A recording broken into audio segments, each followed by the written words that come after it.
the Blockchain Summit. We have a global audience watching. You might be watching on YouTube, Twitter, Facebook, and your attendance. Andy Joel is Rock here. New York.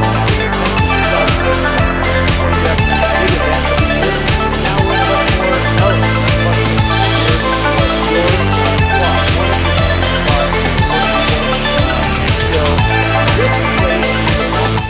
Art Suites. So tell people that can't see all the beauty, what is this space? What is it that you've created for your friends in your community? Well, I didn't create this space. This space is as ancient as it gets in the New World. And so when Christopher Columbus sailed across the Atlantic in 1492, his first stop was the Dominican Republic. But he set up shop here in Old San Juan, or Viejo San Juan, Puerto Rico. This was the first city. This was where the New World was built. This is where all of Europe's influence on the New World began. When we think about how Europe influenced the indigenous people of all of the Americas, this is kind of the root of it. This is ground zero. And so we're on the first road built by the conquistadors, known as Calle de Cristo, or the Road of Christ. And so this was the old monastery that in 1898, 1899 became the Grand Masonic Lodge of Puerto Rico. And so we're sitting in an old monastery and sitting in an old Masonic temple on the first road, Calle de Cristo.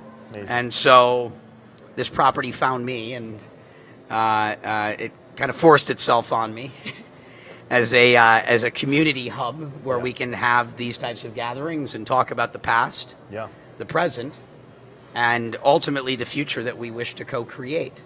I love it. Hopefully a much better world because of the new tools that enable us to build such things. Yeah. Now the topic for this session, that's part of our Global Blockchain Summit we're doing right now, is how is decentralization going to impact art and entertainment in the next decade? So as you start projecting out, paint a picture for us. What should people be building toward? What's the big deal about all things blockchain, NFTs, which you've been a part of for 2 decades? Why does this matter for the next decade? How is it going to impact arts and entertainment? Well, my background is in arts and entertainment. Yep. So I grew up as an actor, and so that was the first, call it 16 years of my life. Then I started dabbling in media from a production sense and creating content to be distributed over the web. And then I found my way into the gaming industry. And so, media and entertainment is, a big part of, who I am. And so how is this technology going to impact those industries? Well, on the gaming side, clearly NFTs, or non-fungible tokens, the idea that you can accumulate things like gold in World of Warcraft or Linden dollars and things like Second Life. There were big, vibrant markets around the world for secondary trading of these things, which is what my background was. I got into that business in 1999 and started doing that all over the world. So that was a massive industry, and the question is, when would it start impacting gaming? Bitcoin wasn't at a point where it was going to start impacting gaming other than a payment system, and so I went around the old gaming conferences in 2013 and 14, convincing the gaming industry to accept crypto payments. But the bigger and more interesting aspect of how the gaming industry was going to impact this is ultimately in user adoption. And so I went and started spending a lot of time in 2013 and 2014 interfacing with the gaming industry in the largest markets in the world where secondary trading occurred, where people were buying and selling game currencies. Yes. And the 2 main markets in the world were China and South Korea. Right. And so I went to my old business partners, I went to the old gaming companies, went to the old exchanges, and I said, you need to get into this Bitcoin thing. And they're like, what? Bitcoin's going to be a big deal. They're like, nah, we've seen other people try and make things. Brock, you're wrong. I'm like, guys, Bitcoin is going to be a big deal. And they're like, really? I'm like, yes. And I'm twisting arms. I'm like, you need to get into Bitcoin. You need to start playing around in this space. And we need to start marketing Bitcoin to all of the users of World of Warcraft and all the users of Lineage in these markets, because there's no learning curve. People that have already learned that intangible assets inside of games have value. Right. The idea that something like a digital currency like Bitcoin should have value is a small leap. It's a big leap for the average person. I mean, people used to come up to me in the mid-2000s and say, what do you mean people spend money on World of Warcraft gold? Why would they want to spend money on gold in a game? And I would give them the example of golf. You know, it's like, are you a golfer? And they might say yes. I go, well, when you play golf, do you like to have good clubs? And they're like, yeah. Right. And I go, well, do you like to play on good courses? And they're like, yeah. Right. I go, that's how you choose to spend your discretionary time. Imagine if playing World of Warcraft is how you chose to spend your discretionary time. Don't you think those people want to have good swords? Right. Don't you think they want to play on good maps? You know, don't you think they want those same things? I go, just because it's intangible doesn't make it any less valuable. It's how you spend your discretionary time. And they're like, oh, that makes sense. But that was a long learning curve for the average person. To make the conclusion that just because something is intangible doesn't make it less valuable. And so I figured that the gaming community around the world would understand the importance or the potential of something like Bitcoin, and it should come as no surprise that the largest markets in the world for cryptocurrencies are South Korea and China. Amazing. It's because of the gamers. It's because the gamers understood that non-fungible things Amazing. can have value. My old partners launched, BitThumb, and my partners created a lot of the main businesses in China and Korea, reluctantly. Now they're like, Brock, thank you. That was the greatest thing that's ever happened to me. Thank you. I'll never doubt you again. Just tell me whatever's happening next, and I'm in. But that was what I spent a lot of 2013 and 14 doing. That was one use case. Now we're starting to see, the impact of that market on skins and things like Counter-Strike, which is driving lots of user adoption, and starting to see where those industries merge. And we're starting to see that with games like CryptoKitties. We're going to start to see more of that with collectible card games. Think Pokemon, think Magic the Gathering, but where those cards are, again, asset-based on blockchain. Right. It's not held by a centralized system. You can have your card collection, and it's Right. your card collection, in the same way that if you had a fungible card, Right. it would be. And so we're seeing the beginning of early games. I think we're going to see that. We obviously see it with gambling games, but the gaming industry used to be what's called, pay to play. You'd buy a game to play it, or you'd pay a subscription fee to play it. That was the pay to play. Then the industry morphed into what we called free to play, where games were free to access, and then you would, buy, non-fungible assets inside of those Inside the free games. game. Then the game developers used that business model too much so and started to corrupt the integrity of the game, and it became essentially pay to win. Right. Where the only way to be successful in these games has been to to overpay, spend. which starts to make it uninteresting. Right. I understand people can pay to get little advantages and this and that, but the game shouldn't be designed. The only way to win is to have to spend a lot of money. Right. Talent should still amount for something. Right. And so I think the industry is emerging into something that I like to call, play to earn, Right. where if you're a good gamer and you play games, you can earn money. If you're not so good and you're still learning and you're developing your skills, you may have to pay money. But it's creating that balance, but also one where the game developers can, be remunerated for the work they do. That's great. But also where the community, the gamers, can be remunerated for their contributions to the game. The best players in the game are what make the games great. Yes. And it shouldn't be just an environment where they have to pay money to have that experience. This is about community and allowing all the participants in the community to operate within that community. Some having to pay more money, some earning some money, the people that make the tools, make the systems, and build the underlying stuff that allows that community to flourish, obviously also benefiting. And that's what we're seeing that blending of those worlds. And so I look forward to, the future of games like massively multiplayer games, Right. where you can go into EverQuest and the game economy actually, you can start to speculate on those in-game currencies. Historically, you would never do that because the games were designed to be hyperinflationary. Right. The game companies would just print money and print money and print money and print money where, there was nothing backing it. Yes. And they just keep printing money to the point where they were diluting the value of that money. Right. It starts to remind me a little bit of what central banks are doing around the world. They seem to be behaving like game publishers these Right. days, where they don't think about the repercussions of the impact that that's going to have on the world around us. Yes. In a gaming environment, okay, you may just spoil the game for everyone Right. and make the game unpleasant and unplayable, Right. and destroy the economy of Azeroth on this particular server. Right.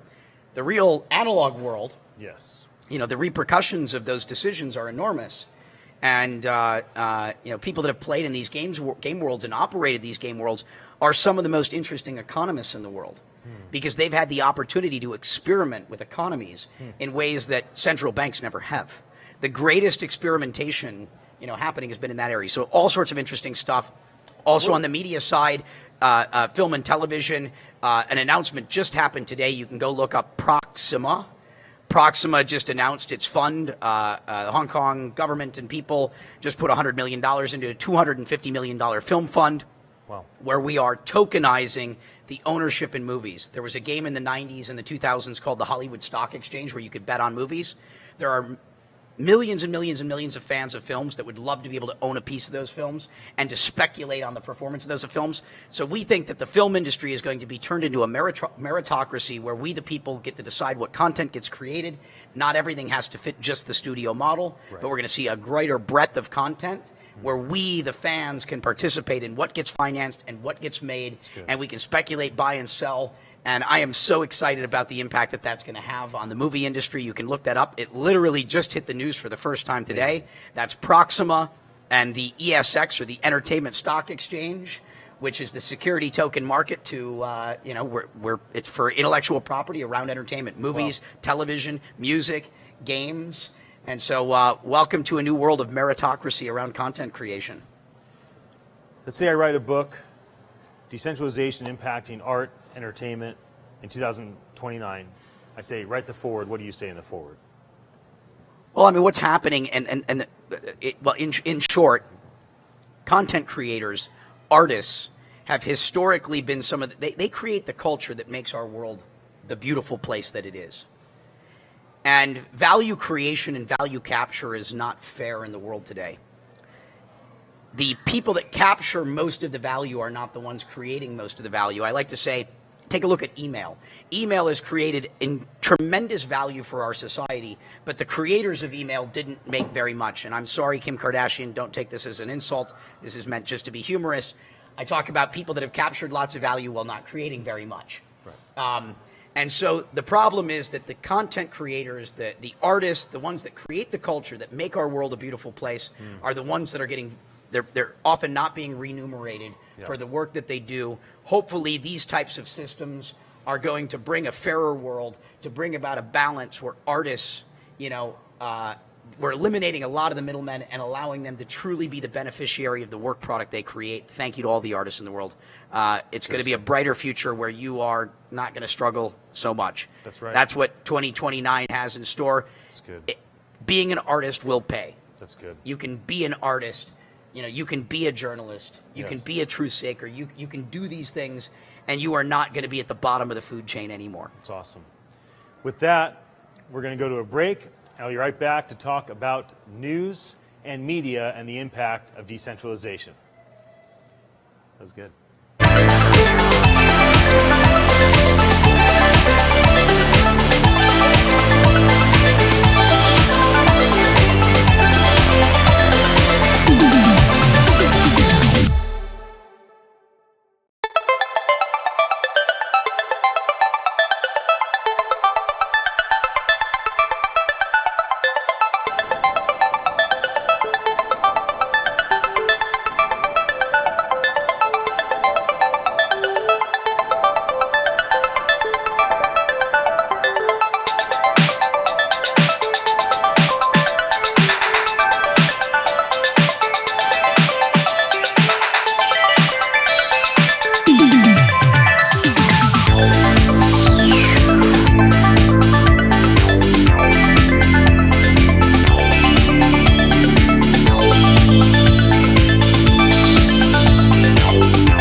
Blockchain Summit. My name is Ian Utilli. I'm here in Old San Juan, Puerto Rico, in my favorite rooms. This is the ballroom at the Monastery Art Suites, and Brock Pierce was very kind to invite me and friends over to jump in and have a conversation together. And so this conversation I titled The Reason Why News and Media Need to Become Maniacal About Decentralization if they want to regain the trust of the public.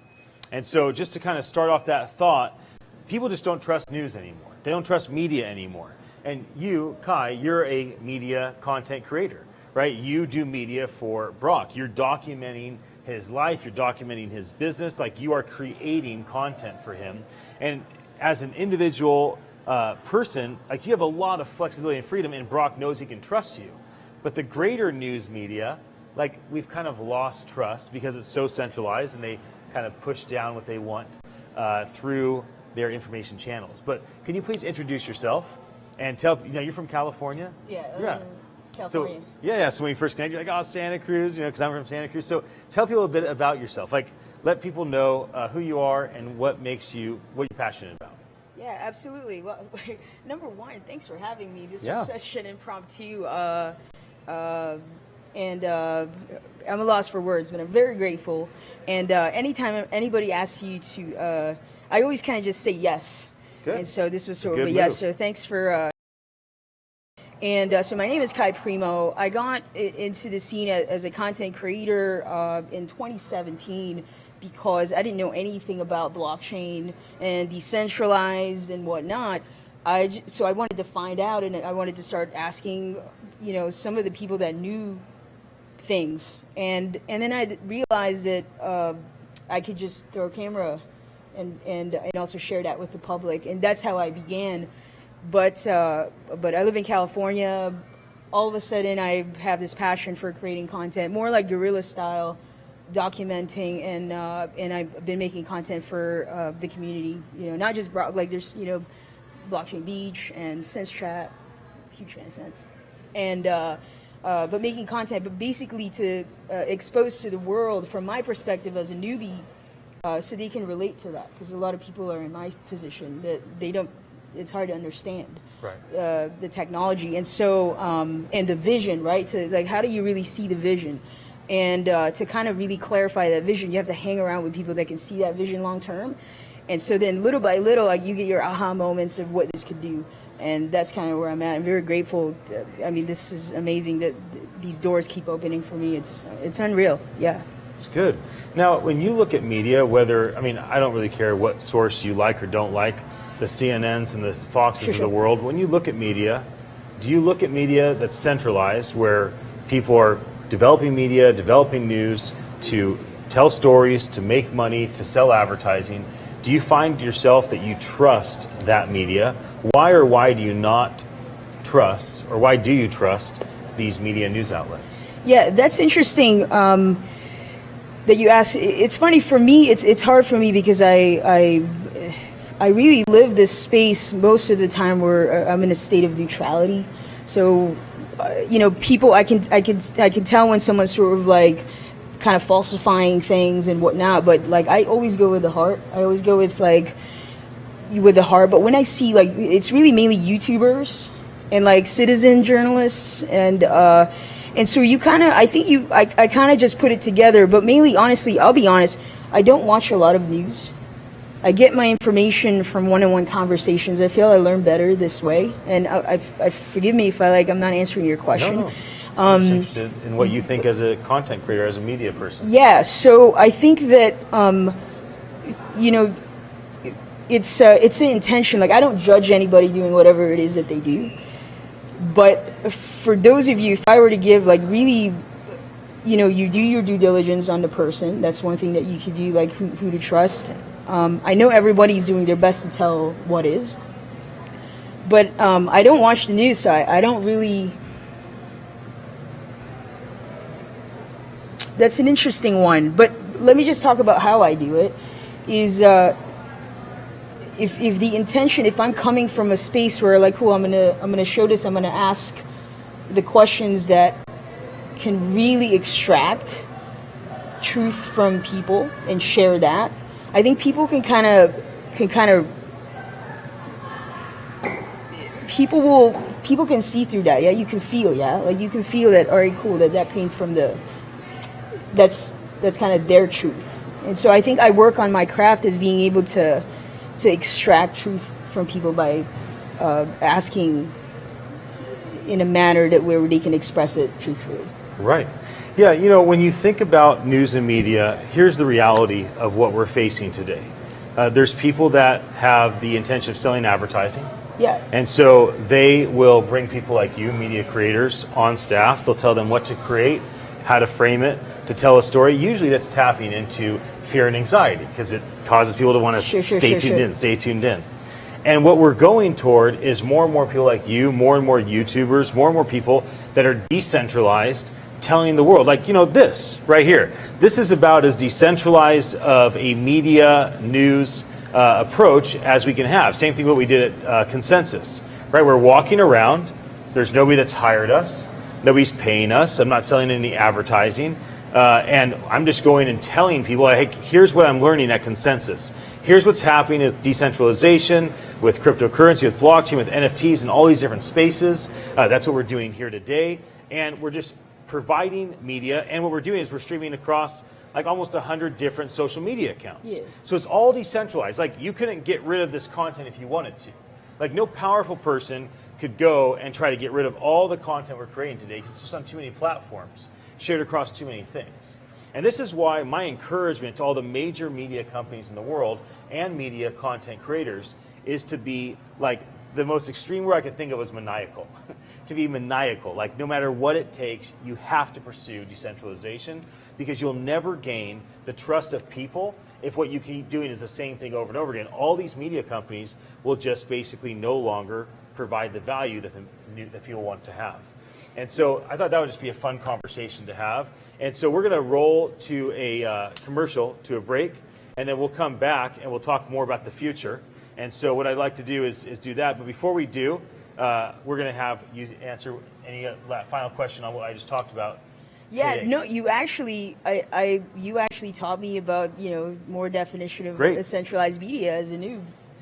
Yeah, I mean, hey, that's what I wanted to do. YouTube and Facebook could technically like take stuff down, and so there's platforms that are like No doubt. Steemit and like that we could begin using. I know the That's right. Cybercode twins are always saying, go use Steemit, and so I think moving to these other sorts of platforms that isn't centralized like Facebook or YouTube. Right now, obviously, we can take advantage of it, which is Right. amazing. And I do play the game, right? Right. I do play the same game of social media and growth hacking because, but for fun. The intention really comes from like, here's the message, come one, come all. Yep. If it resonates with you, amazing. If you're going to judge it, it is what it is. We love you anyway. And I think that the people that is meant to resonate with it will find it. And that's the approach that we have, like that this team have. It's just like, if you resonate with this message, if you can learn from it, if it can enhance your life, speak your truth. I encourage everybody to go make content. It's good. I encourage everyone to build a brand and speak and without caring about like who's watching. I play that game just because it's what I have to do. It's good. But if your intention is just to express, it's all love from there. So No. I really appreciate you having me. Yeah, I hope I answered your I questions. got the green light. I guess people like what we're sharing, so we're going to keep going for a few minutes. So you're right about the decentralization. Even though I'm decentralizing content, Facebook could take it down, YouTube could take it down, Twitter could take it down. And so I'm looking like, how do I get content across every podcast network? How do I get content across every voice platform? And of course, Steemit is a really big deal because they're actually compensating content creators based on people liking the content they're creating. I think Brave's basic attention browser is also basically decentralizing the whole entire process of advertisers creating content that consumers actually want to engage with and kind of, compensating people based on their engagement through the news media platforms of searching the internet.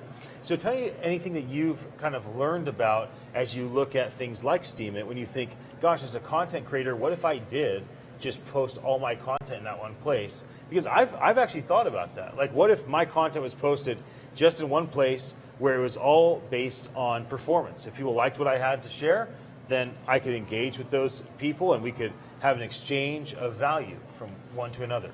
I really do believe that people will begin to realize that your data or your content has value. And I feel that Facebook, and so the birth of social media in the 2000s, early 2000s, had to happen. And then we saw that, holy crap, like, there's value in this, and people are making billions and billions of dollars, and it's going to very few people. But it's like your work. I mean, the amount of work that this takes to do, to make content, do video, to edit, and the resources, it is work. It is such an investment. And I think that we're going to move towards, and I'm just going to make a guess. It's this generation, Gen Z and beyond. They're going to realize that like I could earn. I should earn.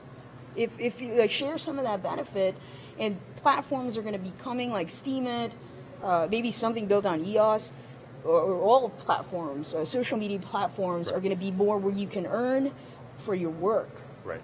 Because and I think that will probably become a trend. But we needed to see what was possible with Facebook and YouTube and people monetizing your work to move that way. So in a sense, I'm actually quite grateful of the transformation of, from the internet to social media to now blockchain. Absolutely. Yeah, I mean, I think that there's all this convergence of like content is maybe not living on the chain, but content is being verified by the chain, right? So right now we're transitioning, we're on this bridge where all content was centralized, all the database was centralized, all of the verification of IP was centralized. Now we're starting to have like the databases switch over to the chain. We're starting to have like IP verification switch over to the chain. I don't even know what that means. So layman's terms. intellectual property, who owns the content. So now we can actually say on a distributed ledger, and you have a third-party verification saying, hey, this piece of content on Steemit, we're guaranteed that Kai created this content on Steemit, Kai owns this content on Steemit, and we have a third party that verifies that the platform Steemit and Kai, the content creator, are saying, yes, that belongs to her. But your content doesn't live on the chain. Your content still lives on servers, right? And so we're going toward a time where content will actually live on the chain. But right now, it doesn't really make sense financially to have like heavy media, video and whatnot, even audio. We don't really have, that doesn't really make sense quite yet. But we're getting there. And so... not right now. Yeah, we're really so close. Use all these other platforms where the people are and educate, and then start migrating that way. I think it's going to be very exciting to see the transformation. I don't know what, I'm just sort of a witness. We're going to come back and talk about what's to come in just a moment. That's so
Puerto Rico.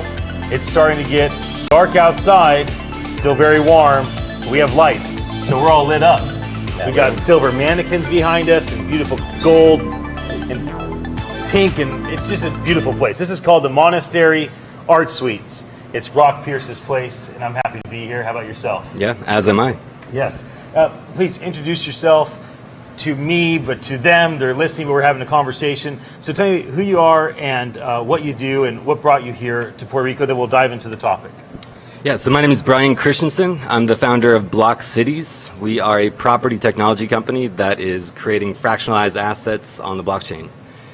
So we've been kind of building out our platform for a little bit. Excited to be releasing our app here shortly. I don't want to give an exact date, but it's definitely an exciting project. So It's great.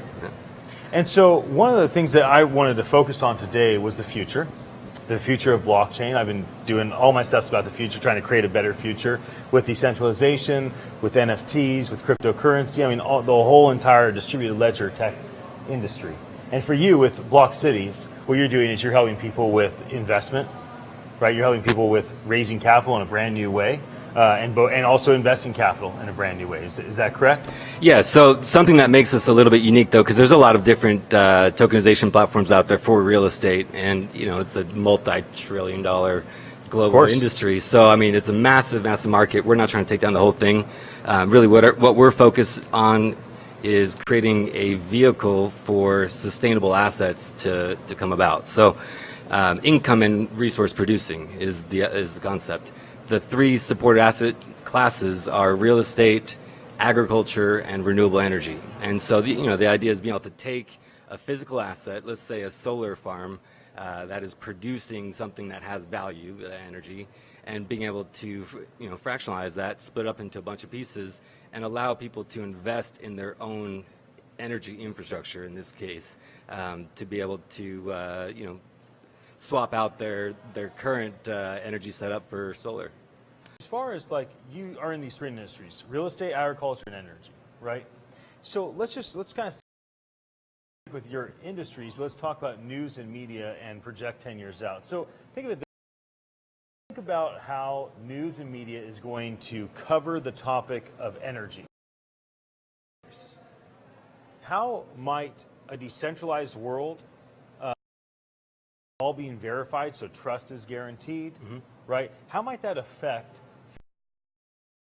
kind of sphere of the energy thing? Because right now, energy is covered by energy journalists in centralized organizations that have a distribution to be able to tell a message. In the future, 10 years from now, probably is the one that's going to be able to say things, right? Yeah, well, that, and I would hope that the ideas and solutions float to the top. Right. There's also a layer of the consensus. So I guess taking a step back, the internet is a baby. At the end of the day, it is a baby, and there are two things that happened with the birth of the internet, and that's free information for the first time in history, which is pretty cool. The second thing is being able to communicate. Huge, and so you combine those two, and the natural evolution, if you fast forward, is being able to leverage the collective intelligence of the planet. Right. To have the brightest ideas float to the top. So when it comes to media, I would hope that that's how they're showcasing the energy in terms of like, okay, what are the best technologies right now in real time? What is the leading edge? And be able to talk about that. That's what I would hope. Aside from energy, obviously, we all know is an absolute shit show. In terms of interests that are represented and not actually covering the real stories. And so that part of the future of media is interpreters.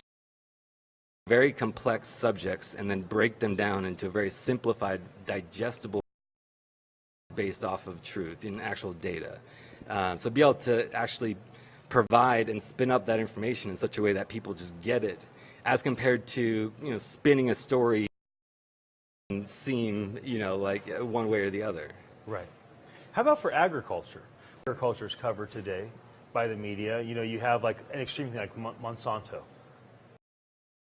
right? Don't get me started on that. But so Monsanto is an extreme example of the way that they've leveraged media to tell their story, and maybe people have tried to break through the wall of telling what they think is true about Monsanto. How do you think a thing like that in agriculture, how do you think a thing like that is going to change in 10 years when information is decentralized, when there's no more secrets, there's no more, there might be more security, but not really privacy, there's safety, but really there's going to be transparency and vulnerability. So how change for the small farmer and for the big Monsanto is so deeply impacted by decentralization 10 years from now?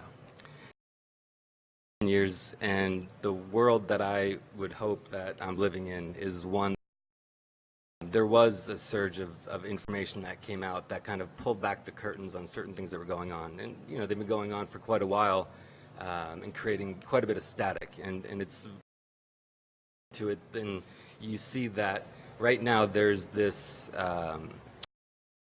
gold rush. You know, basically, if you can control the weather, then you can control the foods. And so, you know, you have geoengineering, which then leads to Monsanto creating aluminum-resistant seed, you know, presenting the solution. Meanwhile, you've got people that are making, you know, $500 billion off of commodities because they know how to trade based off of the weather patterns. That, I mean, at the end of the day, there's that it has to come to the surface. And the truth is that right now we are at a current trajectory that's not sustainable, and it's giving birth to the desire for something else. And really that's how Bitcoin came about, was the dissatisfaction of the current financial system. Right.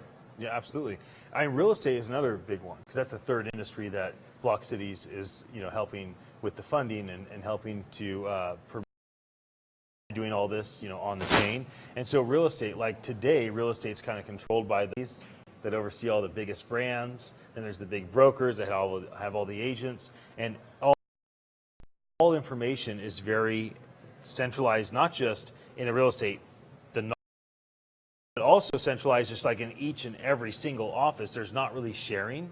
Like you have access to an MLS system. Oh yeah, no. Like I'm telling you, I built a real estate tech company, and it was like, it took everything. It was almost like, fair word than say dealing with the mafia, man. It was really hard to deal with the different MLS systems. And so I think about the world that's decentralized in real estate, and I think, okay, now what happens when media, like, what happens when Kai, as a content creator, has access to know every single thing about every single house? We're getting closer and closer, but still there's a lot of secrets. What happens when things are just known? Like, even for your platform, imagine people going to your platform, trying to raise capital, right? So, and now they have access to all this information in the future. So let's talk a bit about that. What we're doing with that is we're basically pulling in all of the data. So you've got different layers, if you can, ranging from the Airbnb data, which is showing the annual average revenues, the occupancy, obviously the daily rate, and then you overlay that with your classified ad listings, and you overlay that with your Section 8 housing and the HUD standards. You know, you overlay that with estimates. You know what I mean? And you can actually start to pinpoint exactly where the real opportunity today. You know, home values are ridiculous, and that's part of the gaining the insight to be able to decipher, you know, what pricing model is in balance with, I guess, a market that is in equilibrium. But the other aspect is the entire system is completely. It puts us in a very precarious position where we have to work our entire lives to keep up and pay our mortgage, and that's not the future. The future is where we're going to have low-cost materials, the ability to, it's on demand, you know, experience on demand. Any form of housing that you want to experience, you will be able to experience, and it will be at a much lower cost than our current single-family homes. And so it'll be an increase in the quality of living, it'll be a decrease in the actual cost, and we won't have to work our entire lives to keep up with something. And so we're going to be a little bit more free to do the things that, you know, we're excited about doing and are passionate about. Absolutely, absolutely. Well, with our final 2 minutes, let's talk about the future that we want to see. You know, like, you have kids? I do. That's what kicked everything off. Okay, so I have two boys, 6 and 10. Cool. I got two girls. Okay, how old? Just turned 10 and 11. Okay, yeah, so pretty close in age. So, you know, when you think about when our kids are near the 20 age, like what do we want the news and media information funnel into their lives to be like? And what kind of things do we want to see people make little decisions today to get us there? Yes, so I guess in terms of the overall life, I mean, so you've got water, food, housing, energy, health, you know, are being the major keys there. When it comes to the first, you know, four in particular, income producing assets is a solution to it. And being able to take the solution, which, you know, is your renewables, it's your decentralized organic agriculture that's growing on vertical systems, right, and, you know, home-based and community-based and all that. So allowing people to have a vehicle, a way to invest in their own independence, and just support in general sustainable future. And so that's, you know, that's our model, is being able to create a platform that allows people to bring about things that their time has come and be able to bring them into form. As far as, you know, media goes, I would hope that we live in a world where people are aware of the things that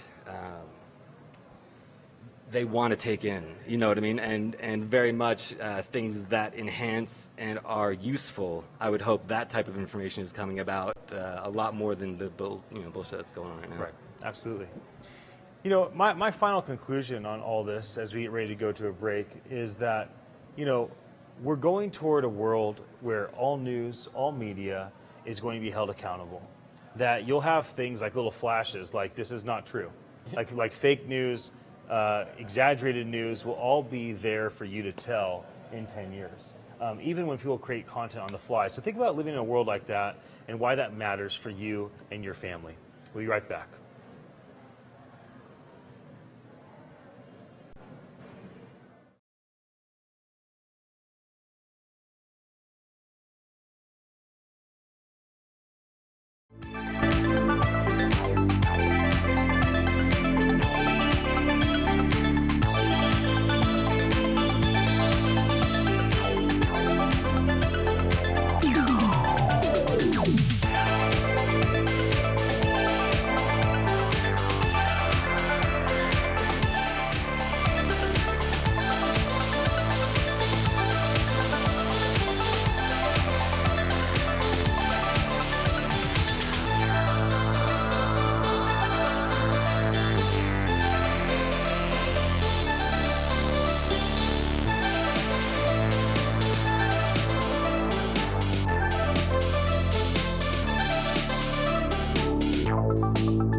people lived in little regions, right? So they had little tribes and in little areas, and they all spoke the same language and had access to the same stuff. And then they would break up into their own little micro tribes, and so each city would have 100 of these little places of worship or places of philanthropy that would help you, give money to the poor and house people and feed people. And that was all very centralized in microcosms, all in one little region, kind of competing for each other's, people that would give and people that would worship, right? Kind of in competition. And even the access to content was so expensive.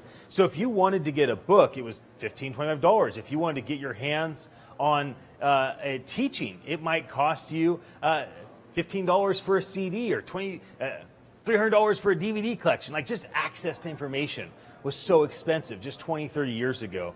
Anything having to do with philanthropy, anything had to do with worship or faith, religion. Then the internet comes along. And now all of a sudden, access to information is everywhere. Now, not all the information is true, and so you have to kind of decipher through that. But access to information is everywhere. You can hear anybody speak something, sing something. You can basically give to absolutely any sort of charity or cause in the way that you want to give to it. There's not an absolute guarantee that that the money will go to where you want it to go to, but there's this now immediate access. In fact, you can give money philanthropically to organizations that don't even speak your same language in countries that aren't even your own. You can worship with people and you can celebrate the same faith together with people because of the internet that aren't even close to you. And that's what's done because of the internet. That's kind of the baseline. But what I would propose is that all things decentralization will do even more than that. And so here's my premise. Because the distributed ledger tech is a third-party verified system where you have, let's say, a spiritual teacher and you have a spiritual learner, or you have an organization raising money for good and you have somebody that wants to give money for good. Now, when blockchain is in system, there'll be a third party that verifies that the person that wants to teach spiritual, it's honest, true, and right based on what they said it would be, and the person that wants to learn, that they're even verified that they're there to learn. Somebody that wants to collect money for charity, for good, it'd be verified that the money goes to exactly what they said it would go to, and the people that want to give, it'd be verified that what they're giving to, it lands where it should be, and that they actually even have the money, right? So, I mean, how many nonprofit organizations have had a commitment of, yeah, I'm going to give you $1 million gift. Yeah, we're going to give you our property. We're going to do this for you. We're going to do that for you, only to have it not happen because there's no accountability.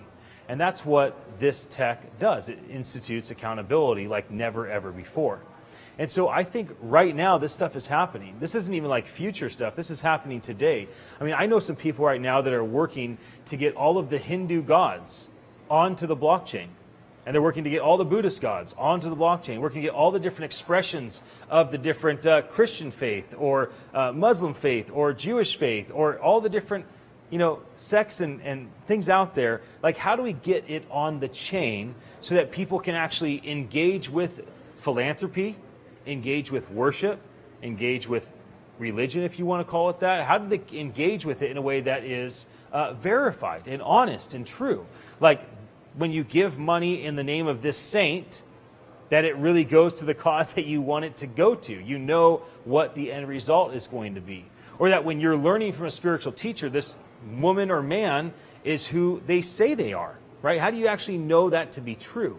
When you are worshiping with other people and you're side by side with others and you're caught up in gratitude and thankfulness around the same similar faith paradigm, how do you actually know today that these people are kind of actually share your worldview?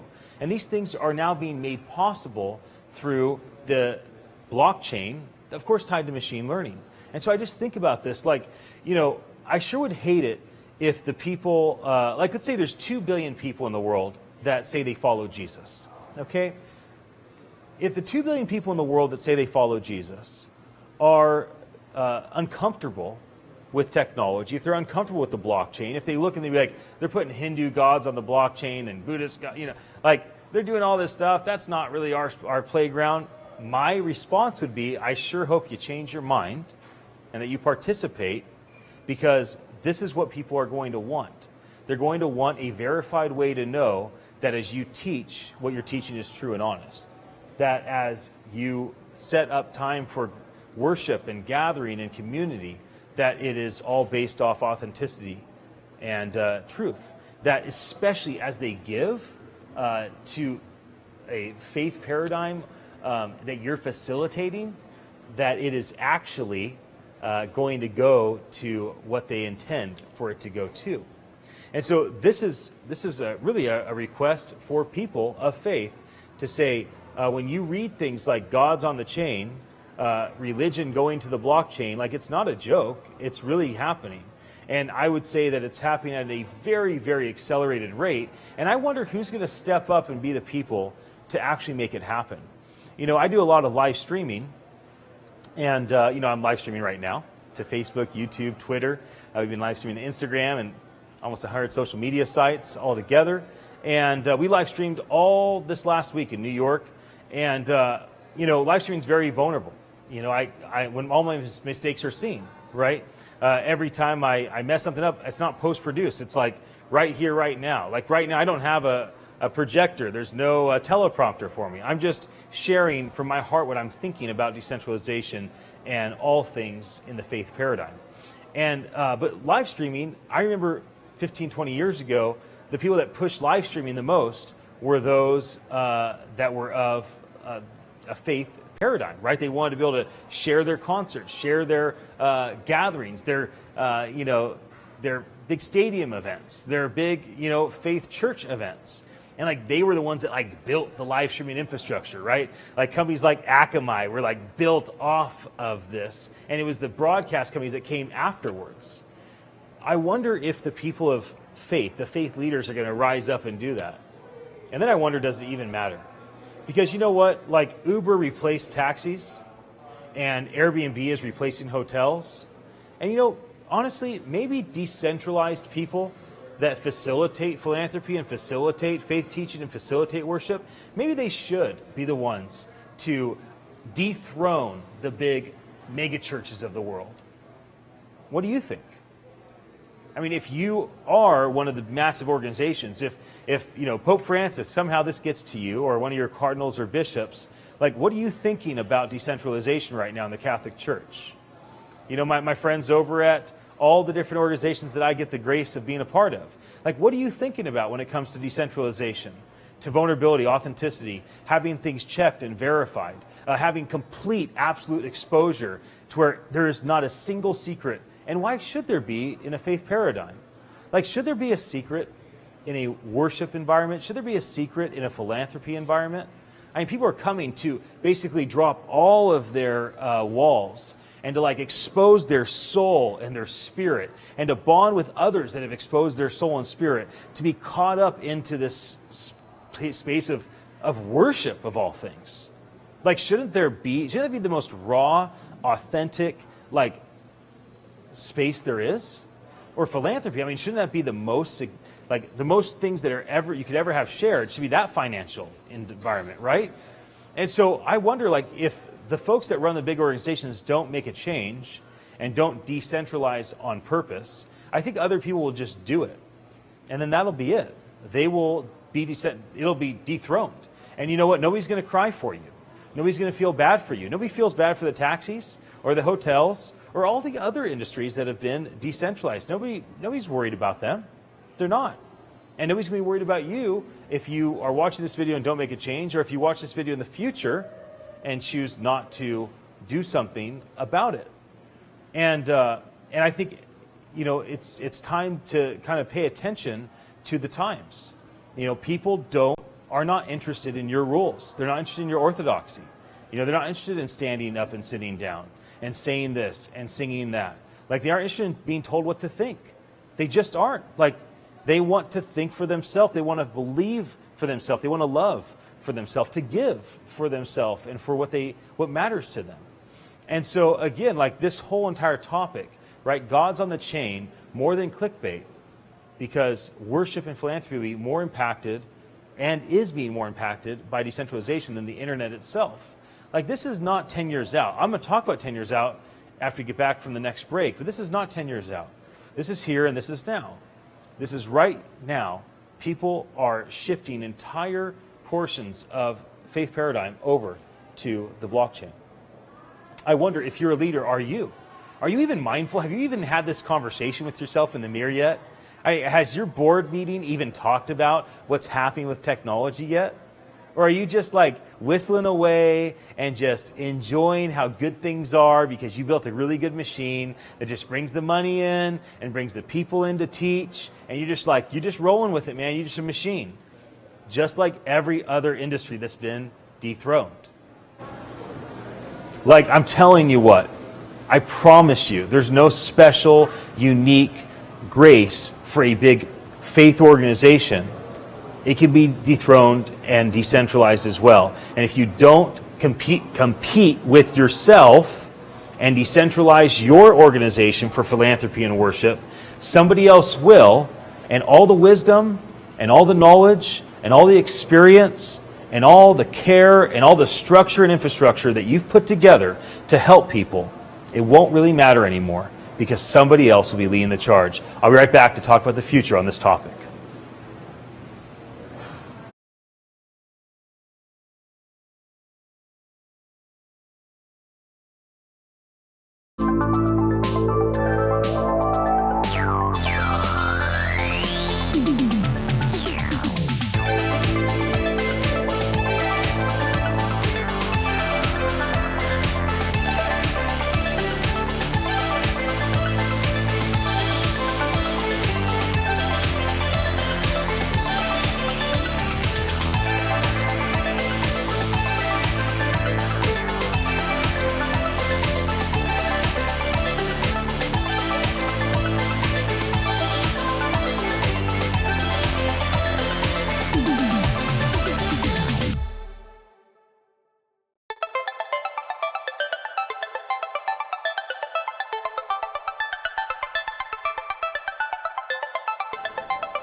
Welcome to the Global Blockchain Summit. My name is Ian Utilli, and I'm doing this session alone, and it's on the future of worship and philanthropy and how it will be impacted by decentralization in the next 10 years. If you missed it, I had just talked about what's happening with decentralization today. I said God's on the chain. It's more than just clickbait, that worship and philanthropy are being impacted by decentralization more than even the internet. And right now I'm going to talk about the future. So I'm going to project a bunch of things that are to come.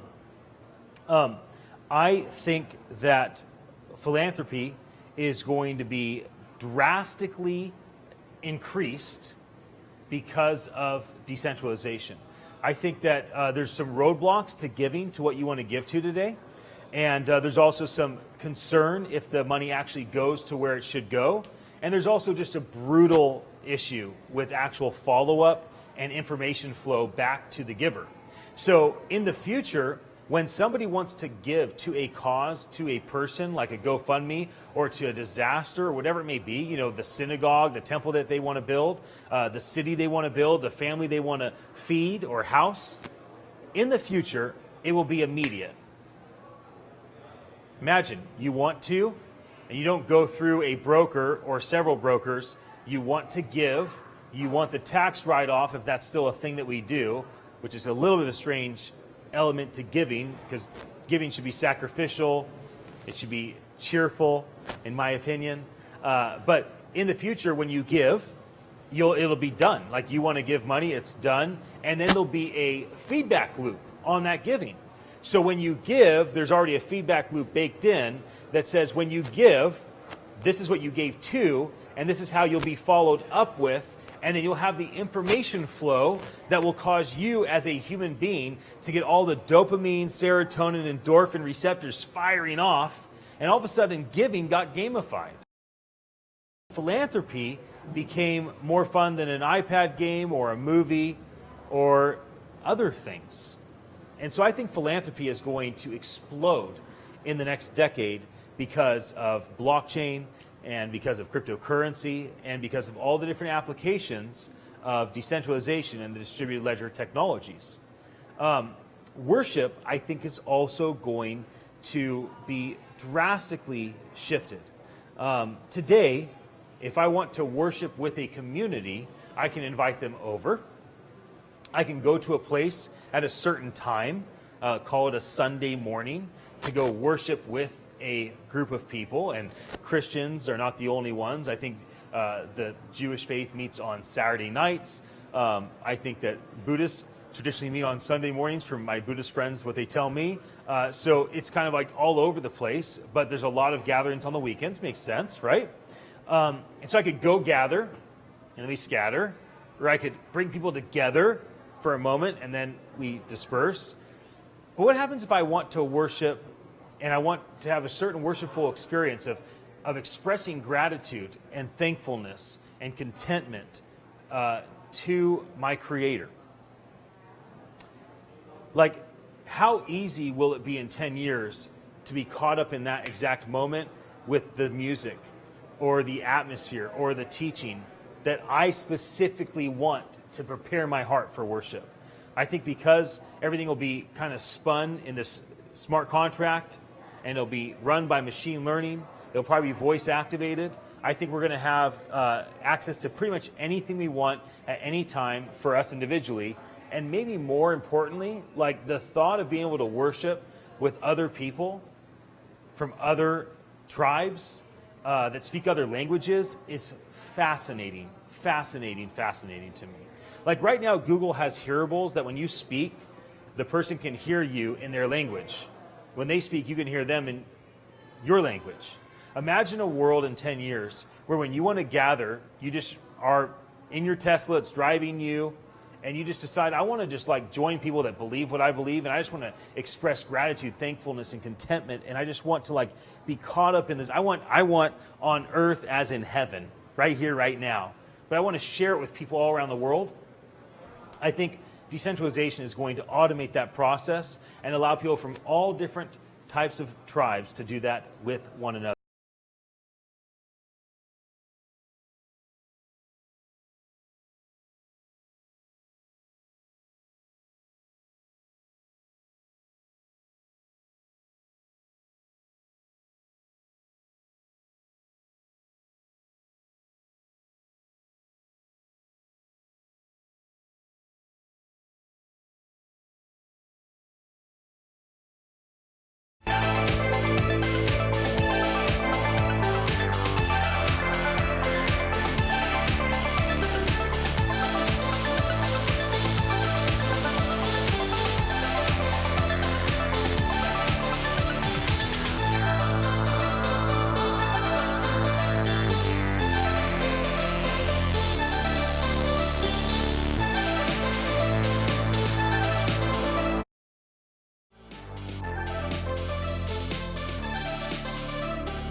Welcome to the Global Blockchain Summit. I'm here with Luke Stokes, and we are going to talk about family, and we're going to break it into two different segments. The first segment is on decentralization today.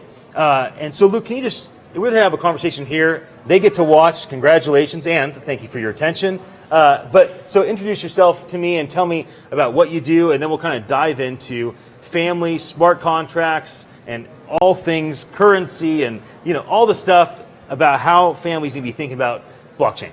Excellent. Thank you so much for having me. My name is Luke Stokes. I'm currently a block producer with EOS DAC, which is a block producer on EOS. I'm also a block producer on the Steam blockchain, which is really exciting for families because they've got all kinds of games and cool things like Steam Monsters, and it's basically a social media platform that anybody can use. I've been involved in a lot of different projects. I sold my business back in 2018 after 10 years so I could focus on cryptocurrency and blockchain. I think it's the future. I did presentations in 2013 about it being more disruptive than the internet, and I'm just really, really excited about it. I moved here to Puerto Rico in December with my wife and my 3 kids. Wow. So I've got a 10-year-old, an 8-year-old, and a 5-year-old who's almost 6.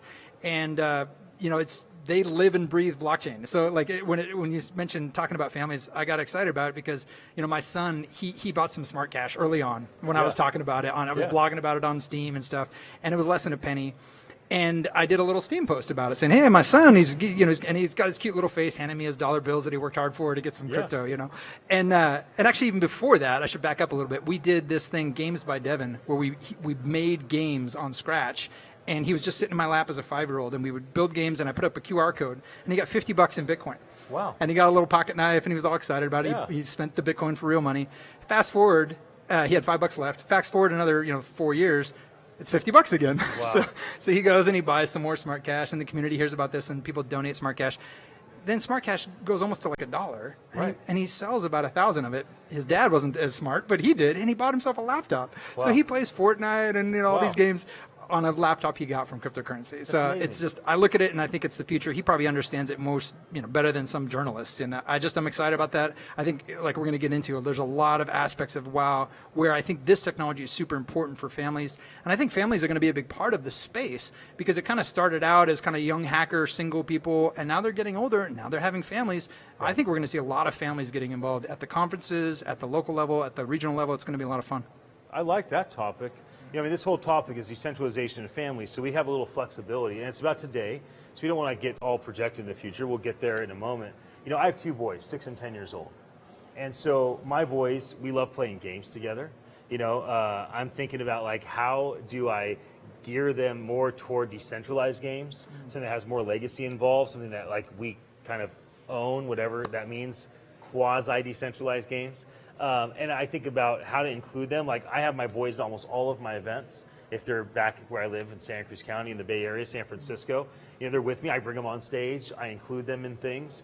Because they're my events, nobody can stop me. And that's where it starts, though. That's awesome. I want. That's how we have to do it. I can invite Luke to come do the talk with me right now. It's excellent. I love it. So, with my kids, they all have EOS Nights accounts, and they play EOS Nights on their computer. They all have Steam Monsters accounts, and they play Steam Monsters. It's that exact thing where they get involved in these, these blockchain gaming things. I know there's a DBet, and there's some other different systems where they're trying to actually incentivize and have tournaments and everything based on these cryptocurrency and also D-goods on EOS. There's so many incredible opportunities, and I think entertainment is going to be hugely important in the future. I think it's going to be a big part of their lives, both in a financial standpoint, but just even socially. It's going to be what everybody talks about, what everybody does.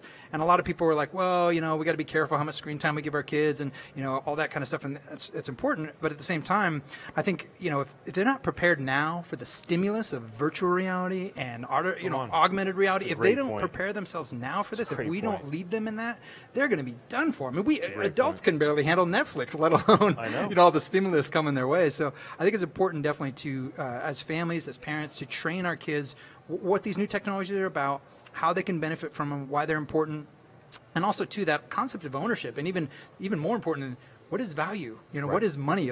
I talk to my kids all the time about government and money. They understand the concept of fiat currency versus real money and all these different things. And I, it's cliche, but they are the future. And how we prepare them for that future is going to be really important. And I think the blockchain has a big part of that. That's good. So Let's talk about some of the details of things that you mentioned, because I think that there's people that are watching us live right now on YouTube, Facebook, Twitter. We've streamed on Instagram. We're kind of on lots of channels. So if you're there, we know you're there. Thanks for your attention. And I hope that you're finding value in this. And then there's archive people. Like, that's the most people that see what our conversation is tomorrow, in a week, in a year. You know, if I'm smart and I get it decentralized, it'll be seen by hundreds and hundreds and hundreds of years from now. Matthew, my great-great-great-great-great-grandchild, I love you. I don't never know you, but I'm glad you're watching what I was doing at this time in my life. So when you think about the things that you said, people are interested. Can you walk through EOS Knights? So name some of these slowly. Tell people, like, if they have a child that's like our age, right, the 5 to 12 adolescent, preteen age, which is kind of where we're living right now. Can you just go through kind of one of these games at a time and talk about, like, just instruct people, like, this is what it's called, this is how you spell it, this is how you go to it. Like, let people know what they could be doing that you've been doing with your kids. Yeah, definitely. I would say probably Steam Monsters would be the one I want to talk about most. Agro and Yababit, these are Steam account names. Yep. People I've known for years now, actually. SteamMonsters.com, that's STEEM, SteamMonsters.com. And it's essentially kind of like Hearthstone. It's like a turn-based card game. And you can, for like $10, get a full starter deck. And then the packs are like, I think, $1 or $2. And with these cards, they are actually provably scarce digital assets. And you get these cards and you play against other players. There's a ton of people on there. Agro probably wouldn't want me to talk about how much money he makes every month, but it's a legit company making real profit. And they did a little bit of raise for this system they're building out. I think they raised about $100,000 in about a day and a half. So it's really incredible, the excitement behind it. But essentially, my kids, they have their own Steam accounts, and it works with the Steam blockchain. And they go and they play this game at SteamMonsters.com, and it's super fun. And you can actually play with your kids. So they'll set it up and say, "Hey, Dad, go ahead. I'm going to create an account with you," and it'll lower your cards so you're at the same level. So, like, even though I might have a little more expensive deck, I put a little money in my deck, and I've had fun playing it. I've got one card that's like $300-400 card. It's this gold foil legendary. There's only 27 of them, and I'm kind of like, I think I'll hold on to that. Right. But my kids see that, and once in a while, they get these every round. You get these reward cards. And in there, they might get a valuable card, and they can go to the marketplace, and So of course, I'm the custodian for their account because they're underage, but still, they're playing it, and it's super fun. And I just stuff like that to get them engaged with this system and what these technologies can provide, I think is really important. And with that, they also have a Steam account. So now they can start blogging, they can start learning to write, they can start learning to do their own media. So my son likes to stream videos on YouTube. I can introduce him to DTube, which uses IPFS, and it's a streaming platform and a video platform in a decentralized manner. Yeah. So I think all these opportunities to kind of get our kids introduced to something early on. And is that DTUBE.com? It's DTUBE. It might actually. Oh man! Just go to Google, DTUBE, and you'll find it. DTube and Steam. There's over, I think last I checked, it was 499 different projects on the Steam blockchain. Wow. So there's incredible, and that's just one blockchain. I'm not a maximalist. I'm involved in many projects. EOS has a whole bunch of things. We mentioned EOS Knights as well. That's a mobile app which you can also play on the website.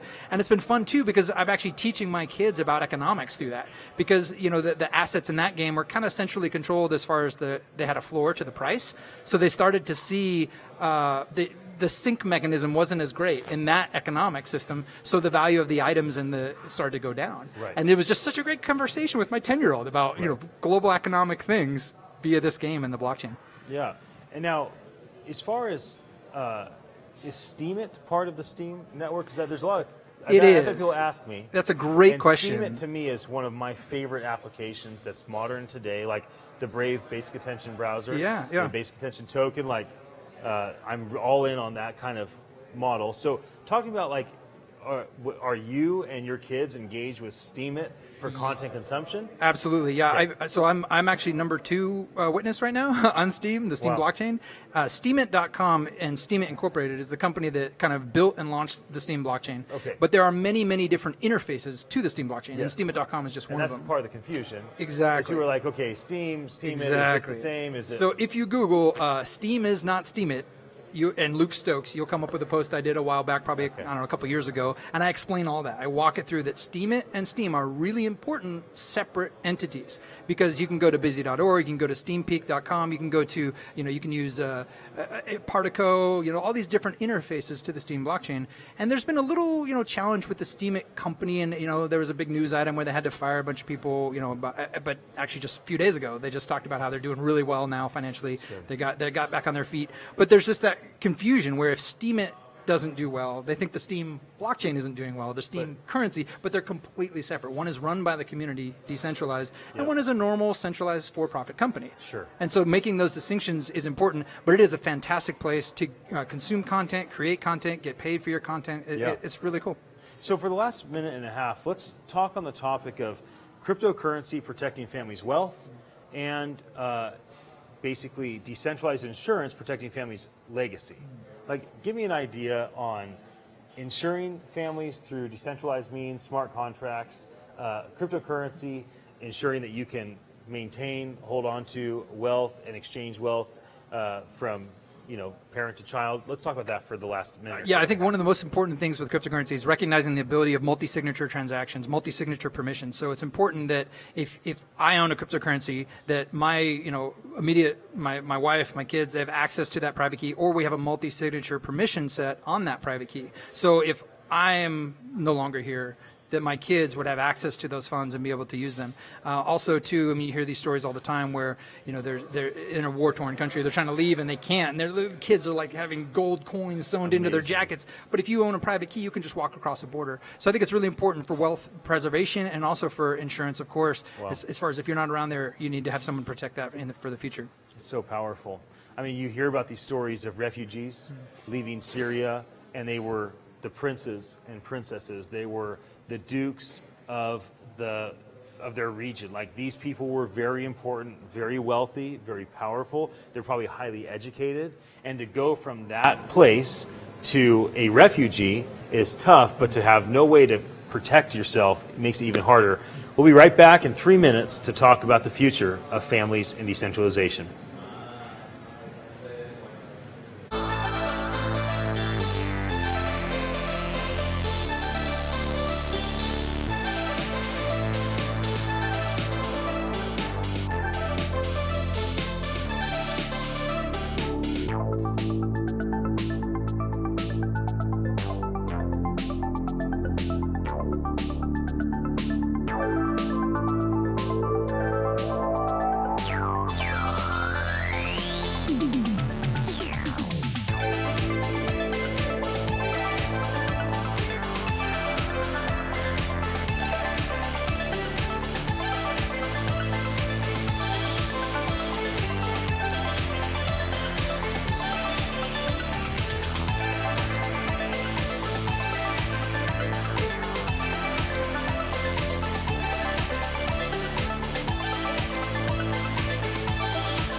Chile. Welcome to the Global Blockchain Summit.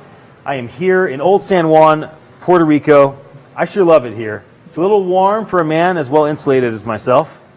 I'm here with Luke Stokes, and this is a legend. If you are involved in blockchain, involved in the decentralized world in any form or fashion, whether cryptocurrency, I mean, you may know Steem, you may know Steemit, you may know the other things that he's doing. Right now he's going to tell us about DAX, and then we're going to dive into how that's going to impact families in the future, because decentralization is going to impact families drastically over the next decade, and that's what we're going to talk about. So please, quick intro for anybody that wasn't tuned in 15 minutes ago, and then dive into DAX. Where are they at today, and let's take it to the future. Excellent. My name is Luke Stokes. I'm a block producer on Steem. I'm also a block producer with EOS DAC on the EOS blockchain. I've been in the space for more than 6 years, and I sold my business after 10 years so I could focus on cryptocurrency, do a lot of consulting, advising, that kind of stuff. And so the last year or so, I've been working with EOS DAC. We're a decentralized autonomous community, and you hear decentralized autonomous company or corporation, or even consortium, and you also hear DAOs, another term used for the same thing, a decentralized autonomous organization. And what this essentially means is it's a group of people with a shared goal. So they want to accomplish something, and we put what they want to do and how they're going to do it on a blockchain with smart contracts. And that creates a no central point of failure. That's what we mean when we say decentralized. And when we say autonomous, it's not necessarily AI, but we'll get into that. It's more about you're going to have reproducibility. So when I run this function, I know exactly what's going to happen. I give it these inputs, and these outputs are always going to happen. Yeah. It's not going to be some legislative change that made this law change and this thing happen, and now we don't know what's going to happen. It's just consistent. It's immutably on a blockchain. And then as far as the community, that aspect of it is, again, that shared goal that people want to have, and they have a shared way to get to it. So with EOS DAC, we've been building this technology for last, even before EOS mainnet launch. It's open source, it's available to everyone, and we're eating our own dog food, as they say in the software industry. Right. We're using it ourselves as a block producer. So all the EOS DAC token holders actually sign our constitution. We have a 20-page agreement of what it's like to be part of our community, and then they vote for custodians. And anyone can be a custodian, and any member, and those custodians change every 7 days, and they make all the decisions for the DAC. So they vote on proposals, things like that. And so that's where things are today. Where things are going in the future with this DAC technology, part of that system is also, I mentioned worker proposals. There's a way that anyone in the community, including our kids, I honestly don't think my kids are going to go get a job somewhere. They're not going to go work for some business. They're going to participate in DACs all over the world, anywhere, that are borderless, that can use any different cryptocurrency for payment, and whatever they want to accomplish, they can just work for a few weeks or a few days or a year or two, just by submitting, saying, hey, I can do this to add value to this community. Amazing. And if that community agrees, they can vote for it, the custodians vote for it, and the person gets paid. And so what does this look like for our kids when our kids are nearing the 20-year range? When you and I are at whatever the consensus is of the day, 2030, and we're having a fireside chat, and we're talking about what it's been like to watch our kids grow up from the 1510 to the 510 to the 1520, and we're talking about what it's been like for us in the last decade, being family men, being engaged in all this distributed ledger world. What does it look like in 10 years? What's the talk that we're having? What's the experience like for our children? Well, so as we were saying, my oldest son is 10, my daughter's 8, my other daughter is 5. I don't think they're going to go to college, first of all. So they won't be talking about their, I had an Ivy League degree, but that didn't mean anything, and it was kind of a waste of money, right? They can get incredible education online, these massive online courses, all that. So they're not going to be talking about their alma mater. They're not going to be talking about their pension plan or their big, corporate job. I believe they're going to be talking about the different communities that they're impacting. So we're here, at Brock's place, and he talks about this often. He wants to meet billionaires, people that don't have $1 billion, but people that impact 1 billion people. So when we have these conversations, when I talk to my kids about what they're involved in, they're going to be talking about the communities that they started, not their startups that they started. I think that's going to change. Silicon Valley is not going to be like, hey, look at my new startup. It's going to be like, look at the community that I'm impacting in Uganda or, whatever. Or look at all these millions of people that are involved in the project that I help facilitate, that I no longer run because maybe I got voted out, right? The whole point is the stakeholders, those with skin in the game, those who add value to the community transparently through these decentralized autonomous systems will be able to extract value, and those who create value get to have value, this meritocracy we're hoping for. Now, it's not utopian. We're going to create new problems. Sure. So we'll probably be complaining about new issues. Right. But my hope is that our children are they're going to see essentially the role of government diminish, in my opinion. They're going to see more community driven, because when you eliminate the ability to steal from someone, Yes. you don't need all the systems for enforcement and regulation and all these other things. So what a DAC provides is a multi-signature permission system on these contracts and on these tokens, so that they can't be used in a nefarious way. It's just impossible. The contract code doesn't allow it. So I'll give you an example with EOS DAC. We have in our, and I'll get a little technical here, but some of our audience will appreciate this. Get as technical as you want. I mean, There's don't tune out. Okay, lean in. Get a web browser and figure out what he's talking about. All this stuff is understandable if you just take the time to figure it out. Exactly. You go deep. This is man. so important. So you may have heard of the DAO. It was a big Ethereum-based system that actually had a major hack, and it was over $1 million that was lost. And the contracts on that system were immutable. So there was a bug in the contract. And I'm a software developer. Anyone who's written software will tell you it's always going to have bugs. It's never perfect. No such thing as perfect software. No. So what we were thinking about is, how can we avoid this? And Michael Yates on our team is an incredible mind. He did some great work on this. And he worked with the permission systems on EOS, so that when our code goes to make a transfer of funds, real value, it actually has a permission threshold. And you can imagine, it's a little bit technical, but basically imagine you need a weight of 2. So just think you need a weight of 2. The code only gives you a weight of 1. So to get the 2 that you need, the second one comes from a 60-minute delay. So it's a deferred transaction that has to be put on the network in a certain way and delayed 60 minutes. So why that's important is we actually have a little bot running, and you can run your own, anyone can run one, that's just watching these transactions that the DAC is participating in. Right. And if it sees one that's going to drain the funds of the entire community, it just cancels it immediately, like within half of a second. That's amazing. And therefore, the funds of the DAC, even if there's a bug in the code, can't be stolen. Wow. In that mechanism, it's the agreed upon code that the elected custodians put in place. If they want to make a change, 10 of the 12 elected custodians have to agree in order to make that change. Wow. So you can't and they're all over the world. We have people in Korea, we have people in UK, we have people everywhere. Even if governments wanted to stop it, or any nefarious person wanted to stop it, they couldn't. It's too decentralized. But even then, it's provable outcomes. We know what's going to happen. The code has been reviewed. The code is secured by this multi-signature Wow. permission system. And when it goes to transfer money, we can actually know that it's going to do it the way we want it to. And so I think this is going to create a level of confidence, and that's really important. Like when we think about money, the only reason money has value is because people believe it does. It's that kind of shared delusion, essentially. The Right. pieces of paper have value.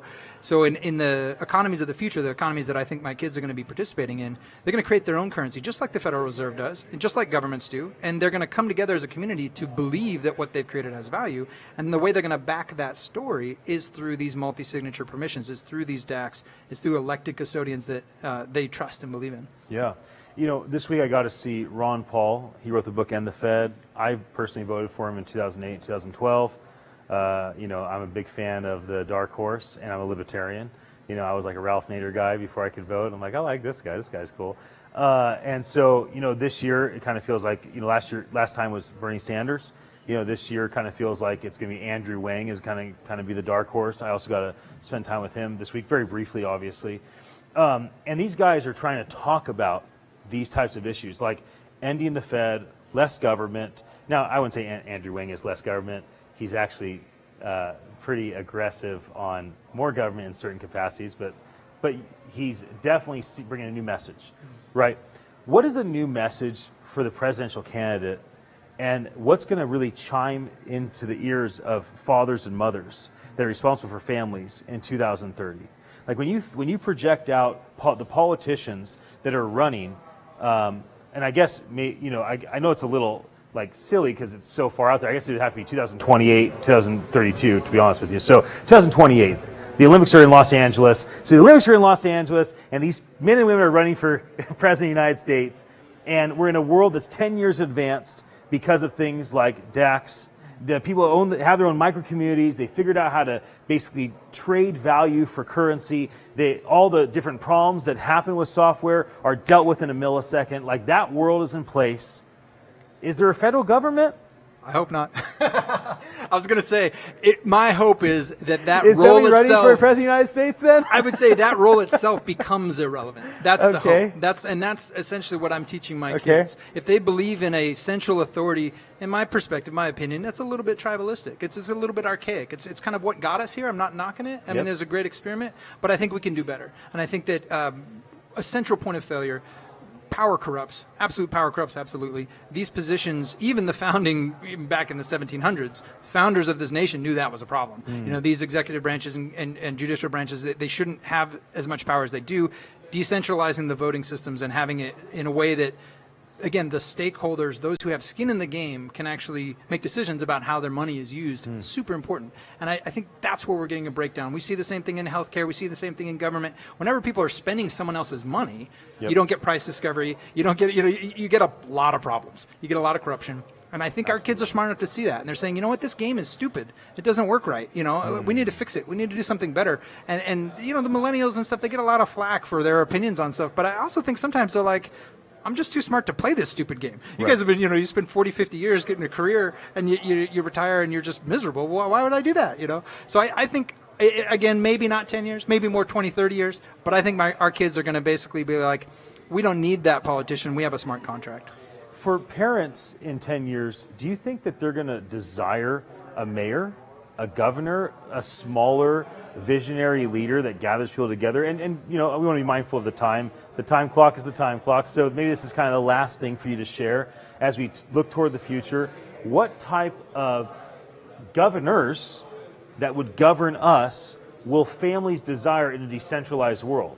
I think it's a great question. I think I've been called a blockchain politician as a block producer on Steam and a block producer with EOS DAC because I think they're going to value transparency because that's what these technologies are all about. When you meet me in person, I'm the same person that I'm on my Twitter feed, on Facebook, on Steam. I'm the same person, and people value that, and they're seeking that integrity, that wholeness, that consistency. So I think anyone who's going to be successful in these systems, they don't have any skeletons in their closet. They're like, look, this is all of me. I've got my problems and everything's out there, and I'm not perfect.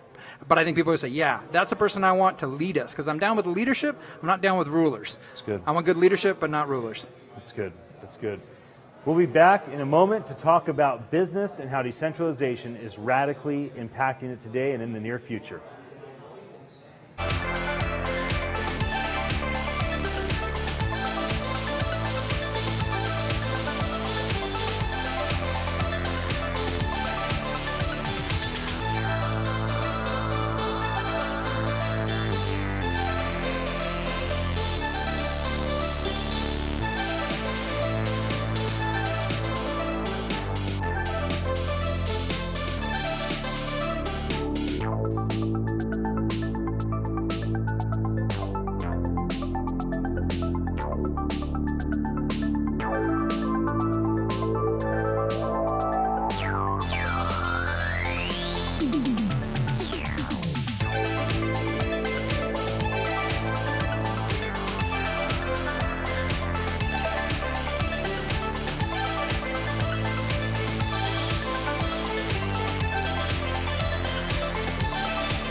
to the Global Blockchain Summit.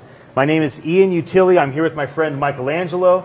I got to watch Michelangelo give a presentation at CES this year, and I was like, wow, this guy is super articulate, has a fantastic ideas, built an amazing team.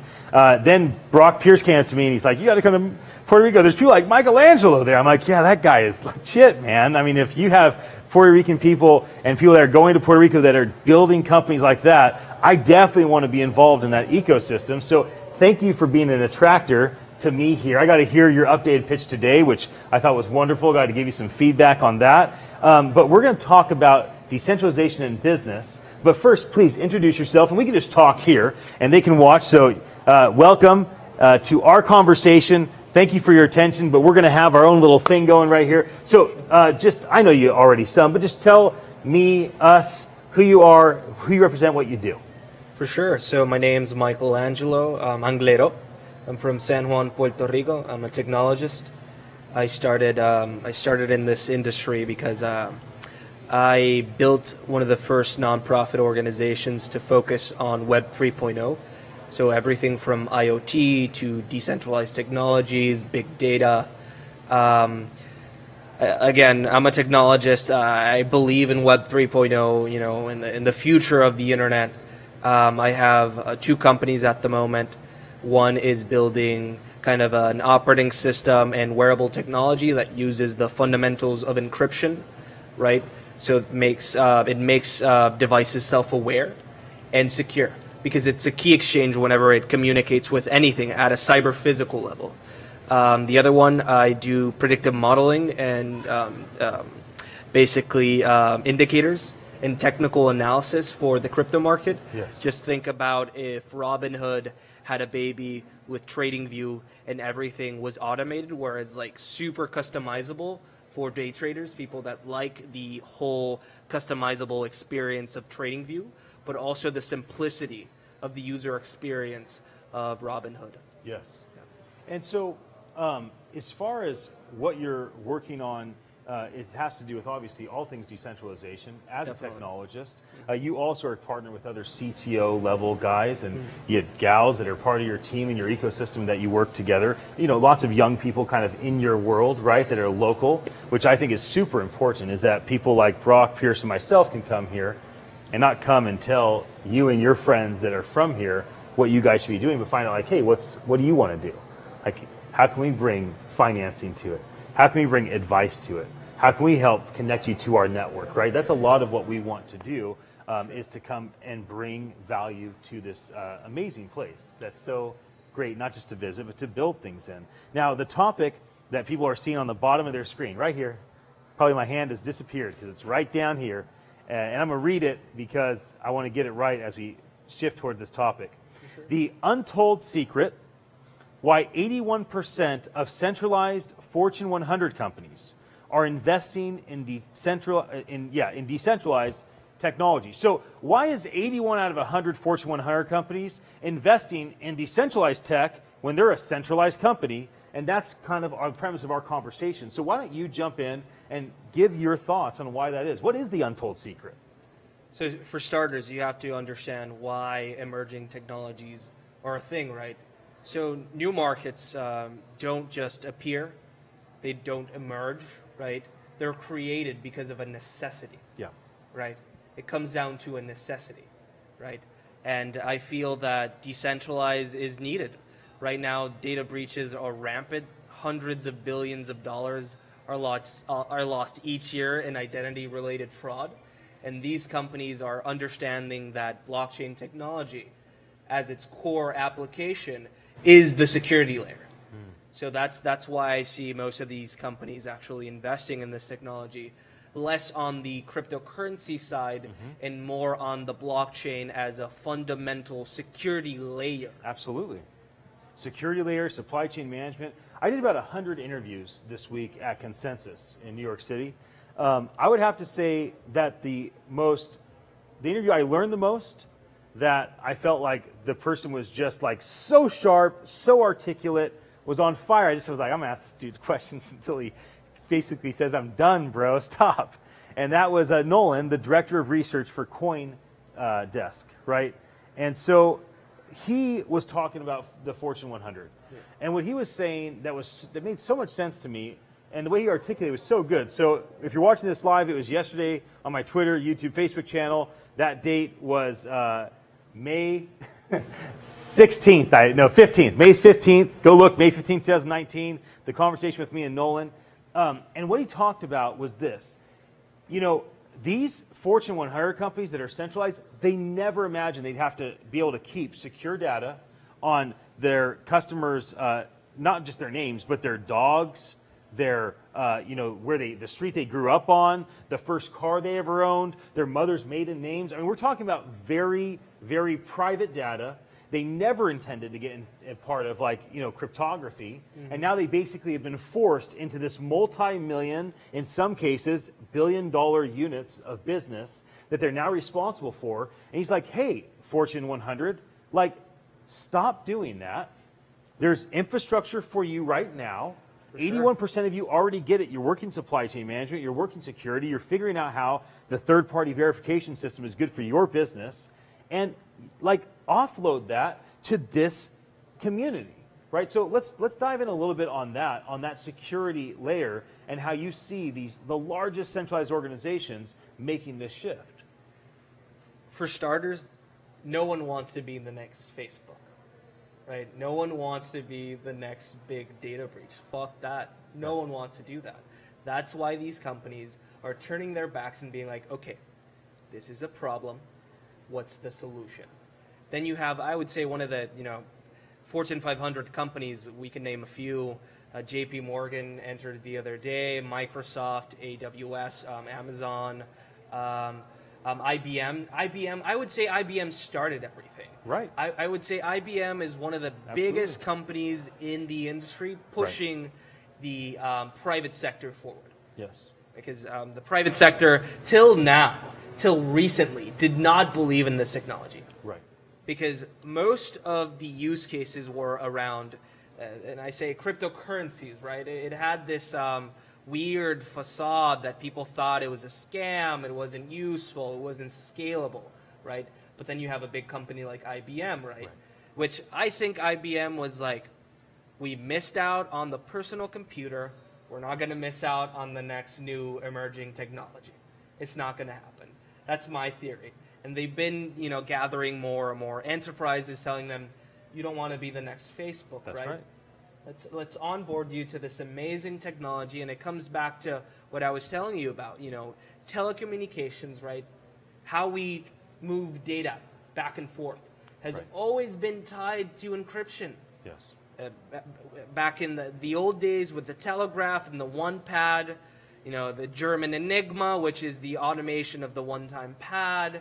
You have, even now, when you have a bank account, you have one of those security tokens with the buttons. Yep. Those are early versions of encryption. Blockchain is just taking it to another level where it's decentralized. Right. It places the user as the root of their connected activity, where centralized systems don't have to worry about that.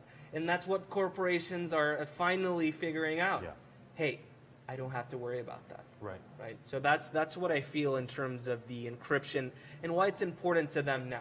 Because they don't want to be the next data breach. And I see blockchain as the next evolution of encryption tied to telecommunications. So you have IoT, you have big data. How do you secure all these things in a reasonable manner, right?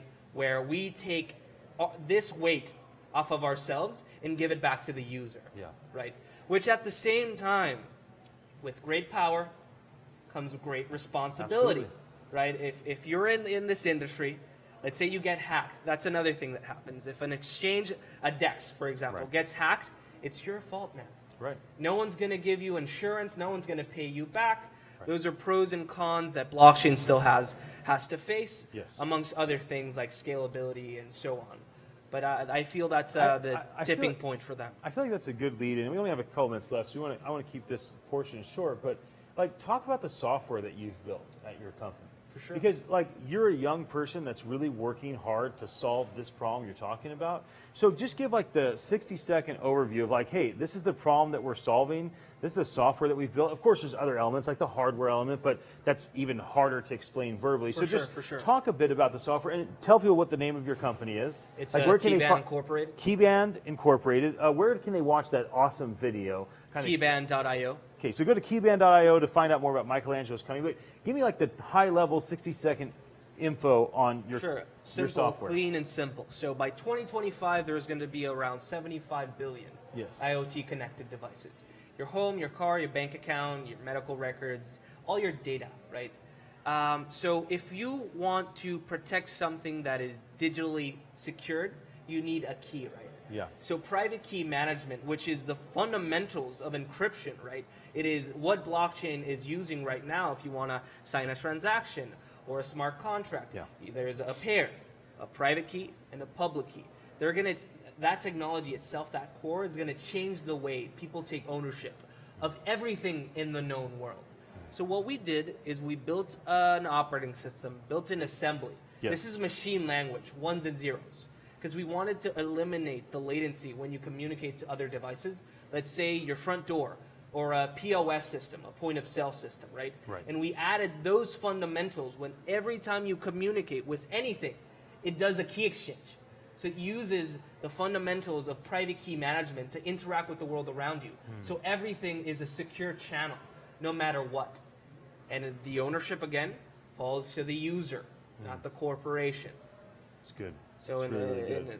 just to give a short summary of what the operating system is, it is, in other words, a blockchain operating system that can Yes. run on phones, computers, tablets, wearables. We added the biometric aspect to it. We're building wearables because constant authentication, right? That's your identity at a cyber-physical level. So, yeah. It's awesome. We're going to be back with another one of my friends to talk about the future of decentralization in business. Thank you so much for Of course. joining me. Glad to be here. Yeah.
Here at the Global Blockchain Summit, and I'm having a great time in Old San Juan, Puerto Rico at Brock Pierce's epic, beautiful monastery art suites. And you might be watching on YouTube, Facebook, Twitter, Instagram Live. If you're on Instagram, you're not there. You're somewhere else floating on a phone around me. And then you might be watching an archive. So welcome to the party. We're having our own conversation. We are grateful for your attention and that you're tuned in, and you're just seeing we're just doing lots of fireside chats. Now, this conversation right now is specific to how decentralization is going to impact business in the next decade. And you and I met at the Porsche dealership a few weeks ago. Yeah, that's right. It was a big blockchain event. Yeah. And you're just full of energy, vibrant, full of life. Like, I like this guy. You know I it. definitely want to interview him. Yeah, for starters, thank you for having me here. Yes. The Monastery Art Suites are epic indeed. You guys have to check this out. Amazing. Yeah, and thank you for inviting me in. It's Yes. really a pleasure to be here. My name is Jose Enrique, and I currently work at the Senate of Puerto Rico. That's awesome. Yeah. And so what do you do at the Senate of Puerto Rico? So we're legislatures are kind of like on the defensive, and not in the sense of that we're being attacked, but in the sense that we work with laws, we work with problems that already exist, you know, and when we face those problems, we create laws to, you know, fix them up. We can't be making laws about problems that don't exist, because then we could just be, you know, messing up. It's good. Now, do you think the future of business, like let's say 2030, do you think the future of business has a lot to do with like decentralized computers? I definitely believe that the future of business has a lot to do with decentralized computers. And I want to hear all about your thoughts on it. Just go wild. Tell me about the future. all right, so can you tell me can you answer a question for me real Yes. quick? What is a decentralized computer?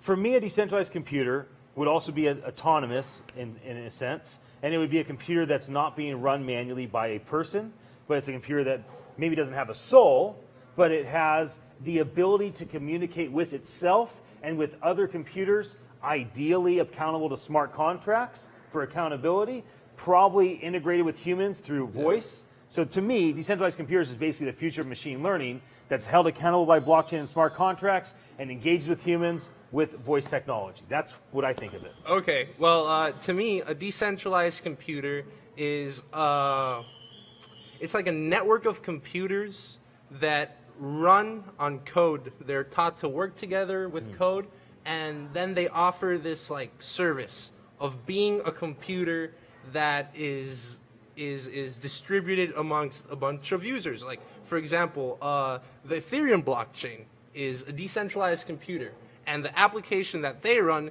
is this monetary system where, you know, balances are constantly being checked to make sure that people aren't stealing money or that money isn't, you know, spent 2 or 3 times.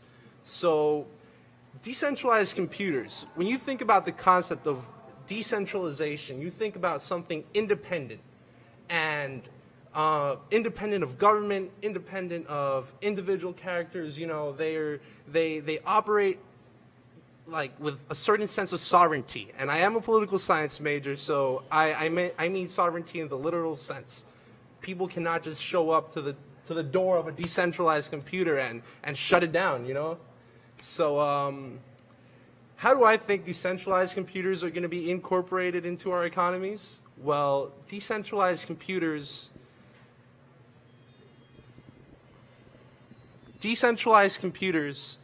in the future, in 2030, I believe will be able to run websites. Yep. And websites running on a decentralized computer can't be shut down by the government. So I think that decentralized computing has a lot of applications in business, but particularly in those businesses that enjoy sovereignty from the government. How about agriculture? Because like one of the most important parts of Puerto Rico is manufacturing and agriculture. Okay. So like let's just take it, because you're working with the Puerto Rico Senate, like how will decentralized computers impact something that is outside of the land, agriculture, you know, or manufacturing, inside manufacturing facilities? Like how do you envision that making an impact in the next 10 years? Like that type of element.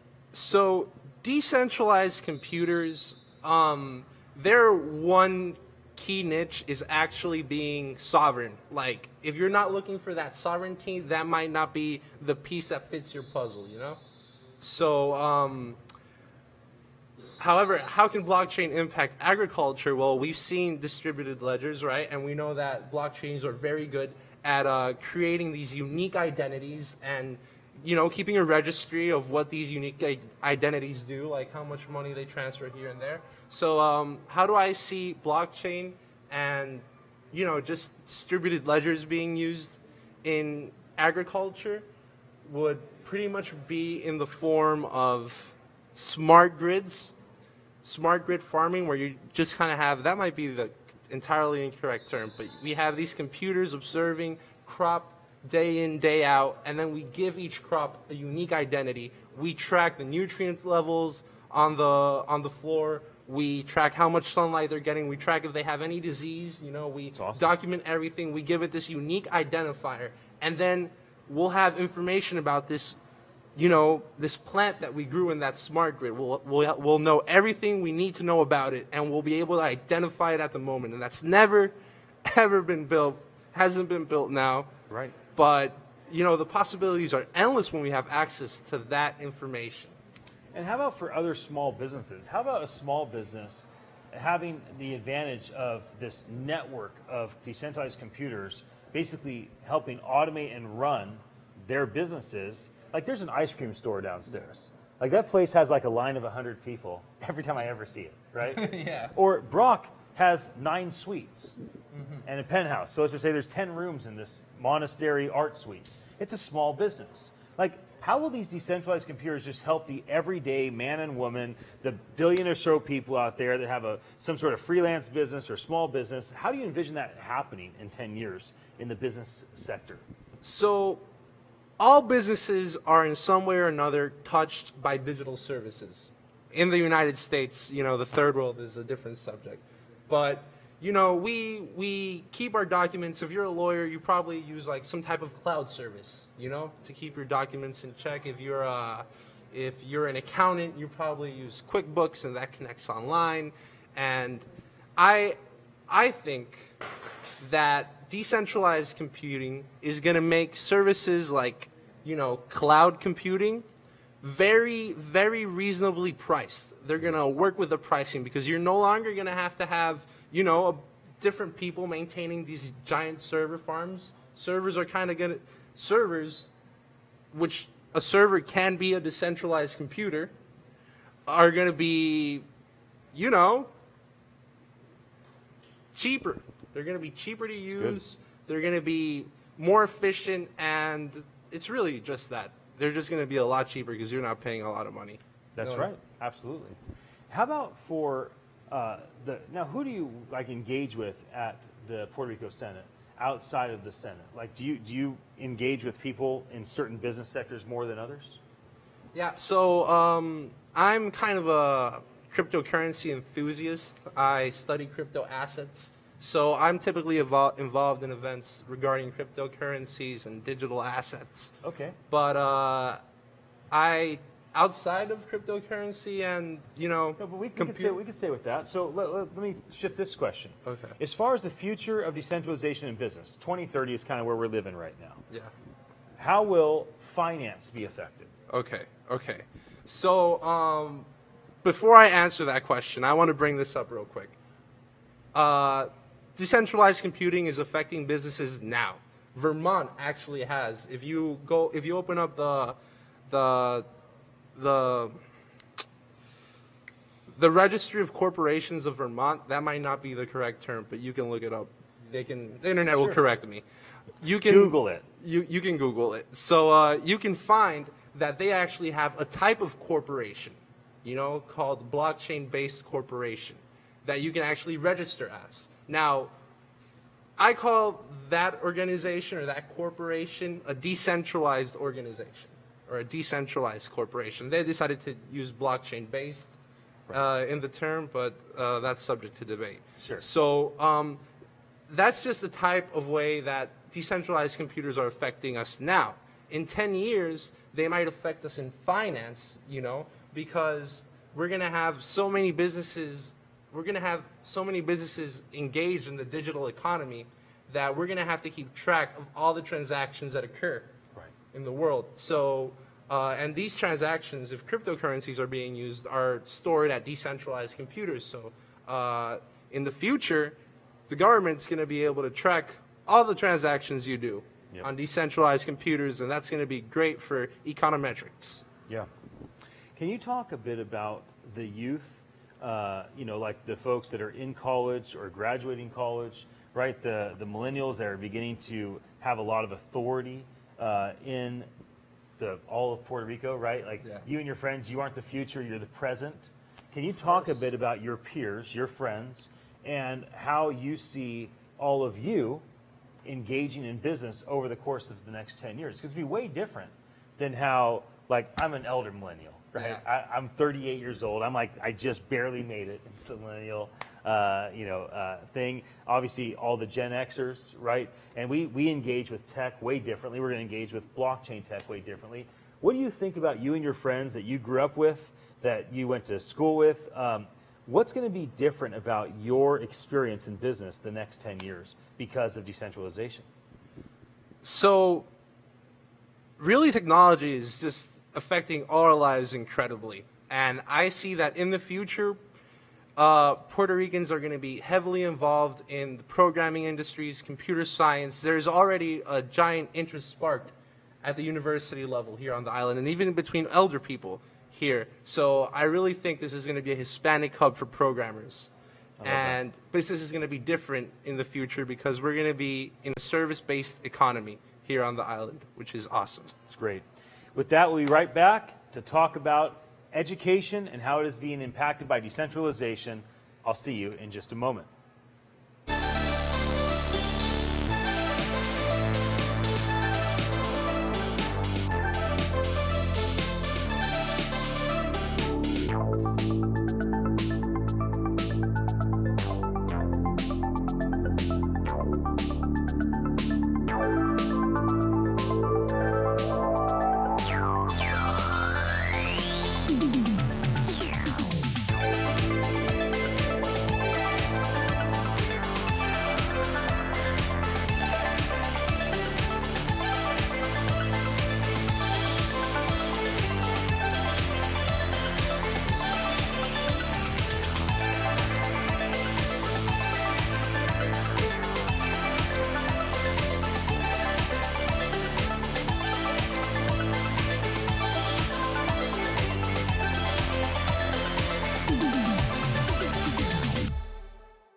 My new friend Teresa, and we are at the Global Blockchain Summit, And I wanted to talk during this session about decentralization and education.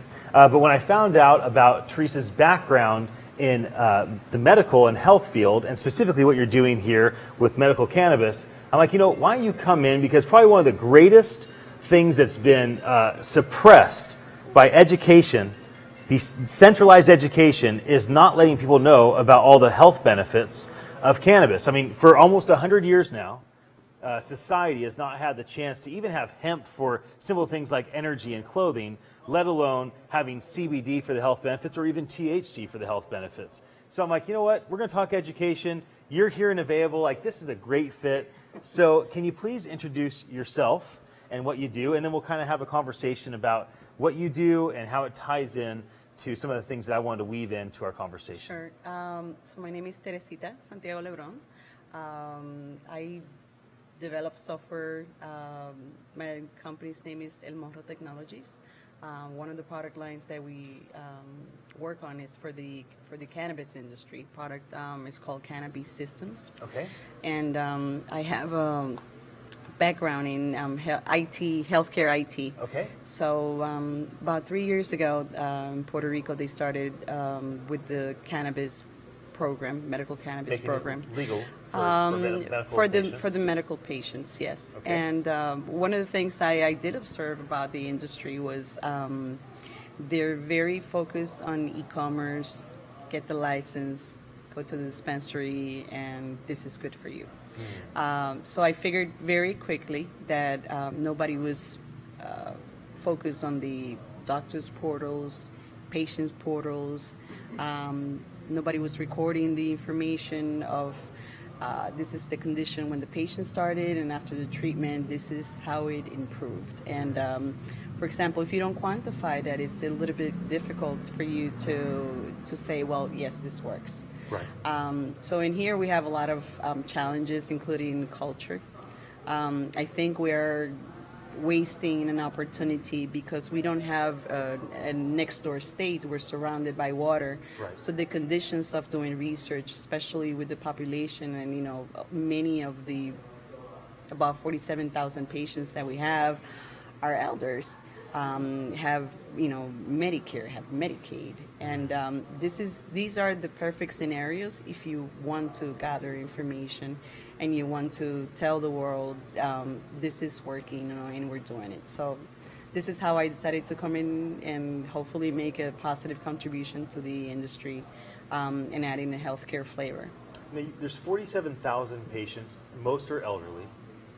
So how do you currently educate them? Like, how do you get information to these 47,000 patients? Like, what's the process of communicating to that many people, especially so many of them elderly, that may not engage with modern tech in the way that you might communicate with a younger person? Well, it all starts with your doctor. Usually, it's a trusted doctor that they go to. The doctors here have like a double function that they do the regular clinic, depending on their specialty, and they also have the license to I don't want to say prescribe, but Sure. recommend medical cannabis. So the first medication starts from there. There's an evaluation based on what is the condition. Not everybody that has a healthcare condition, particularly like if it's any condition relating to mental illness, it is looked at, in more, thrilled to make sure that, it helps you and it doesn't do the opposite. Right. Since, there is a, psychoactive component in Sure. there, it doesn't always work for, every mental condition. There are some mental conditions that are avoided. So there is an indication. There are other conditions, and there are other things that you have to take into consideration. For example, interactions with medications. The way the way you feed yourself, the way you take care of yourself. All these things are taken into consideration for the doctor, and the doctor is supposed to give you feedback. If you are interested in going for medical cannabis instead of continue using your regular medications. Other than that, after you get the license, The other education that you might get is at the dispensary because it's like when you go to the pharmacy, I have this specific problem or this medication that is being prescribed is for, for this in particular.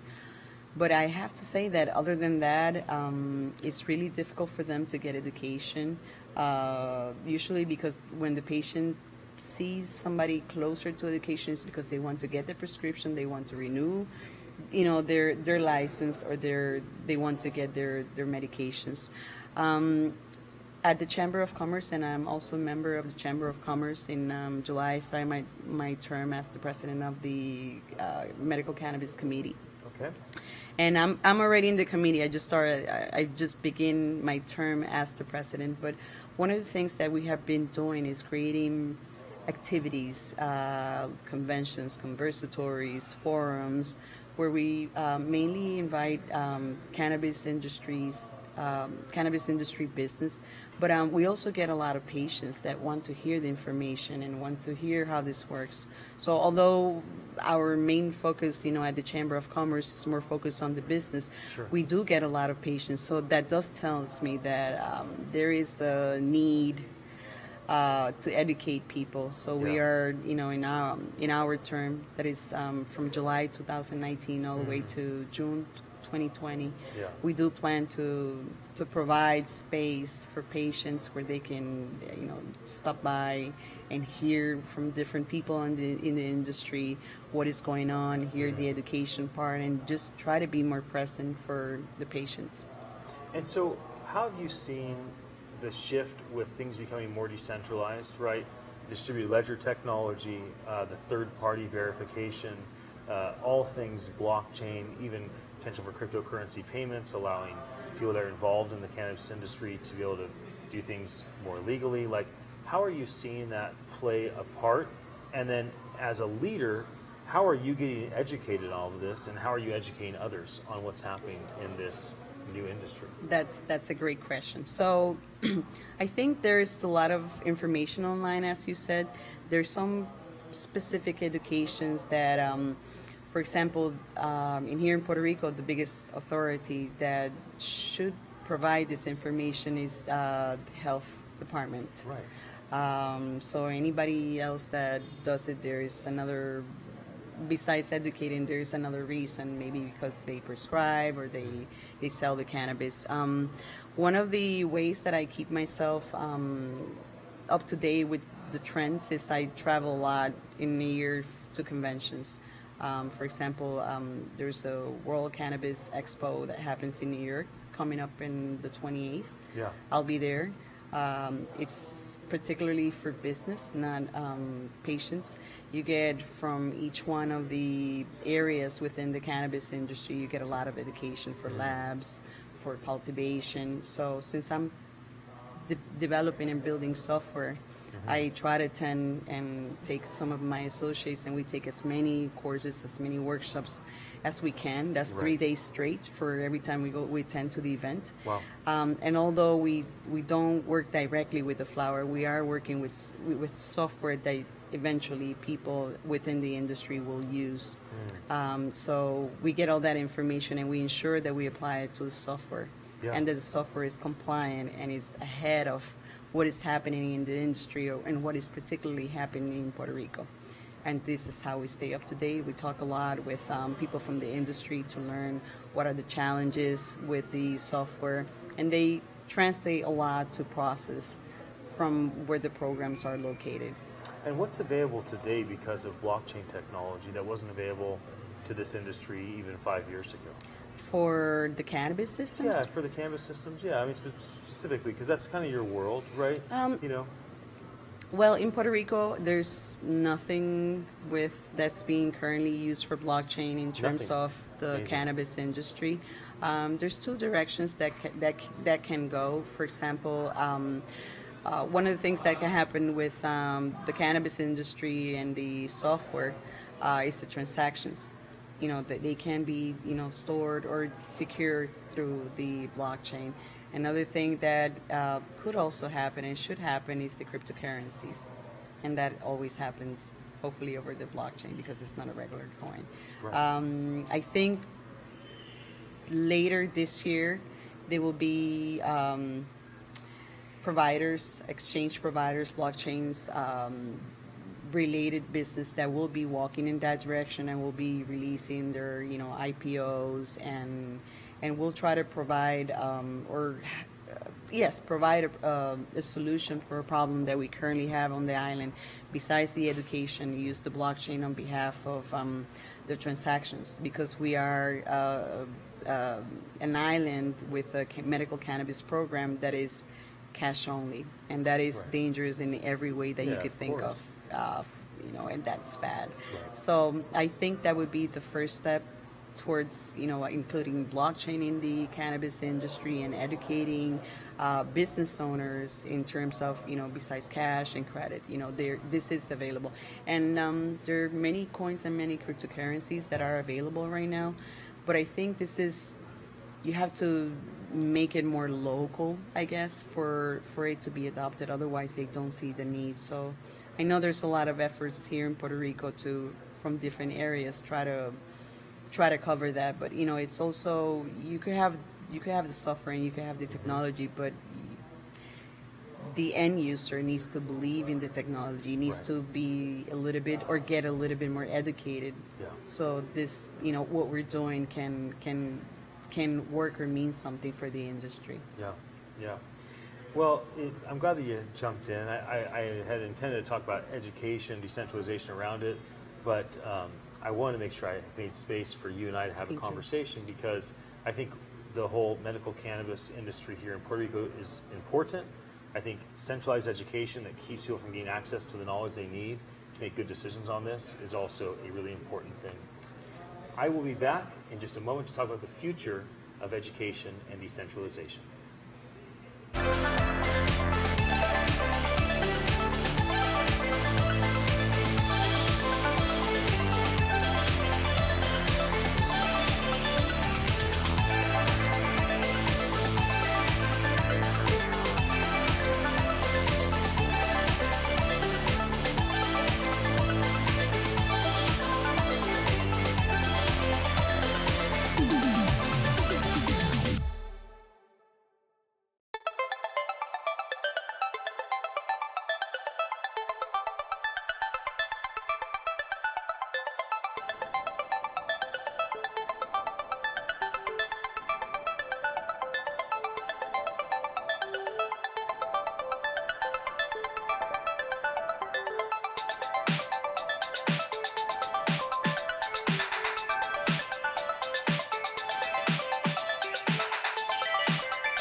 I'm here at the Blockchain Summit with a global audience on YouTube, Facebook, Twitter, and many, many sites.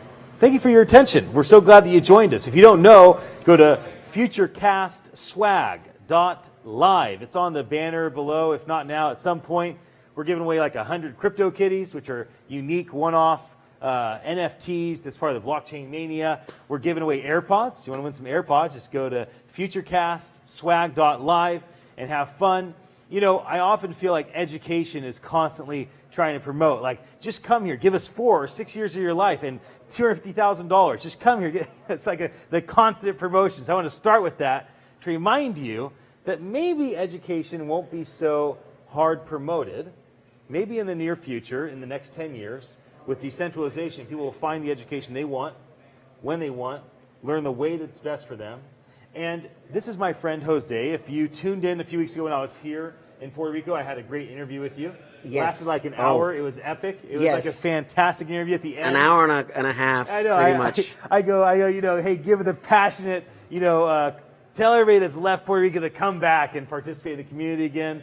Maybe we'll do that again because that was fun. Yes. But can you please introduce yourself? You're the president-elect of the Chamber of Commerce. Yes. You're part of like the 34 chamber groups. Like, I don't want to mess it up. Just tell us all the amazing things that you get a chance to do here in this beautiful place. Well, thank you for the invitation. I congratulate you on organizing this event. It is pretty impressive to, right after the week after consensus, to do an event here in Puerto Rico. I mean, that is just it's crazy.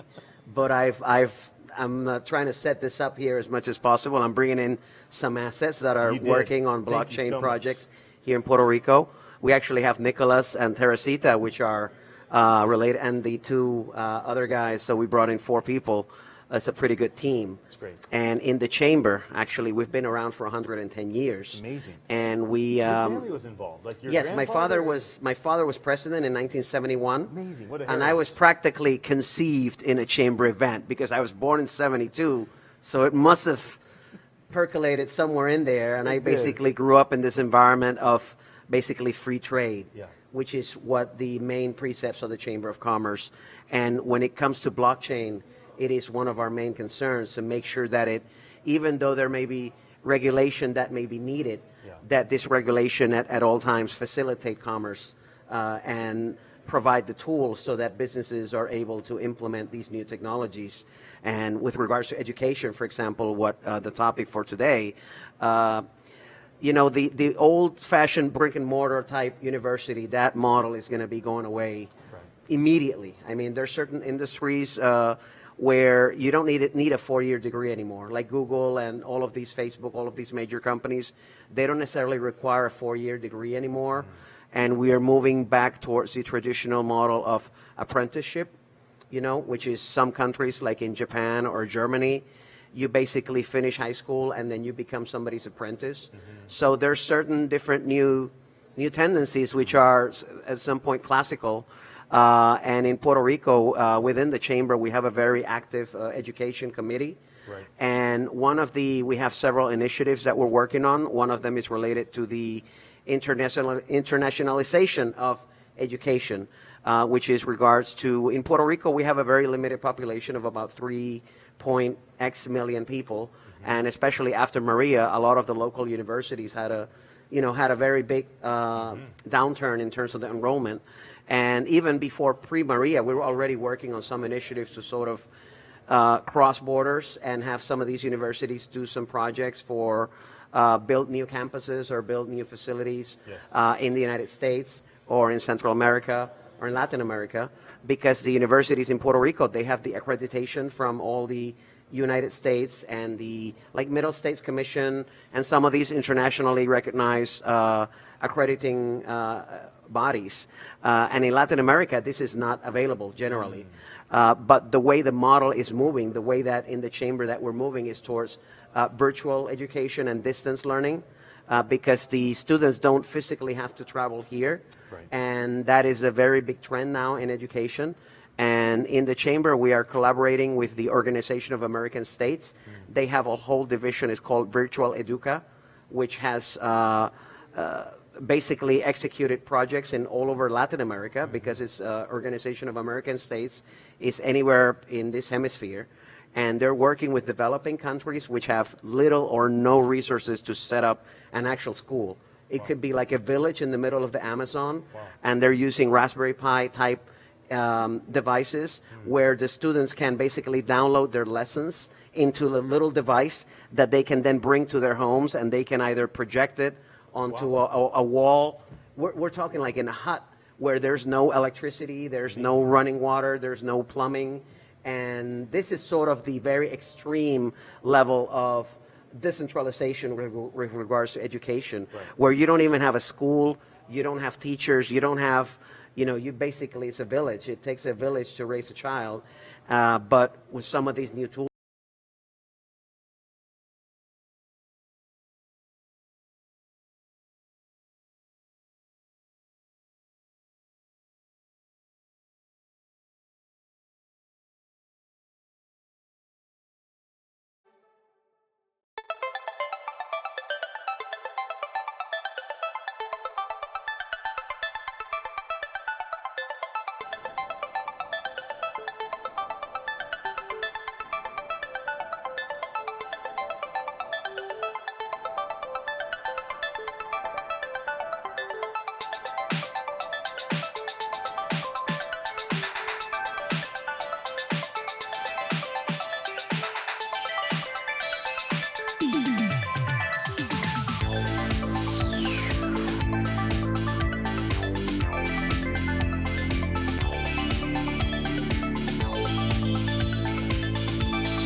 We're going to transition to speak about the future of education in just a moment.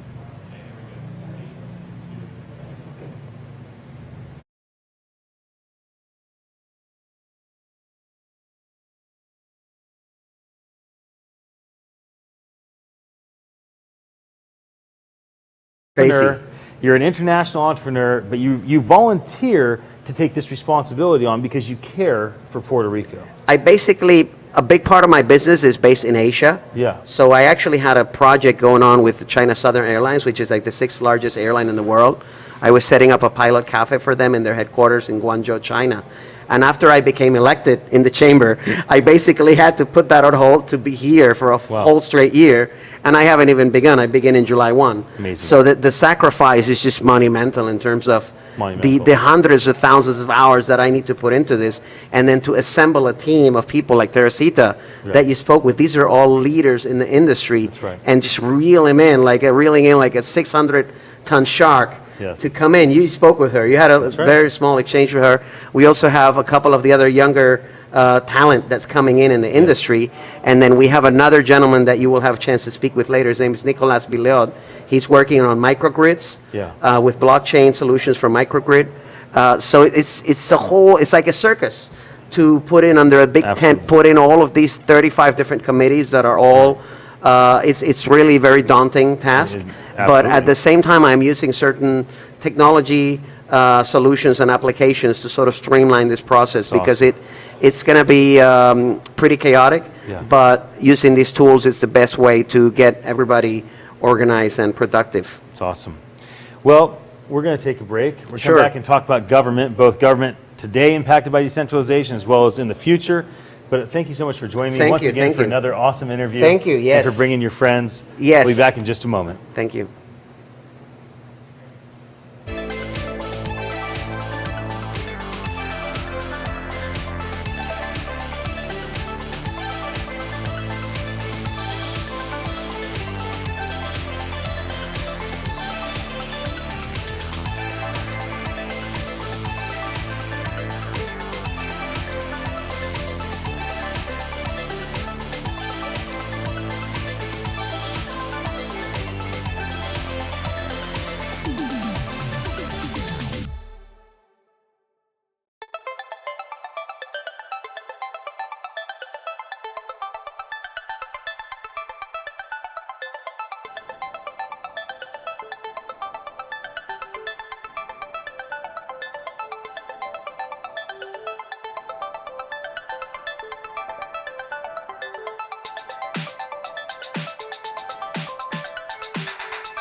My name is Ian Utilli. I want to welcome you to the Global Blockchain Summit.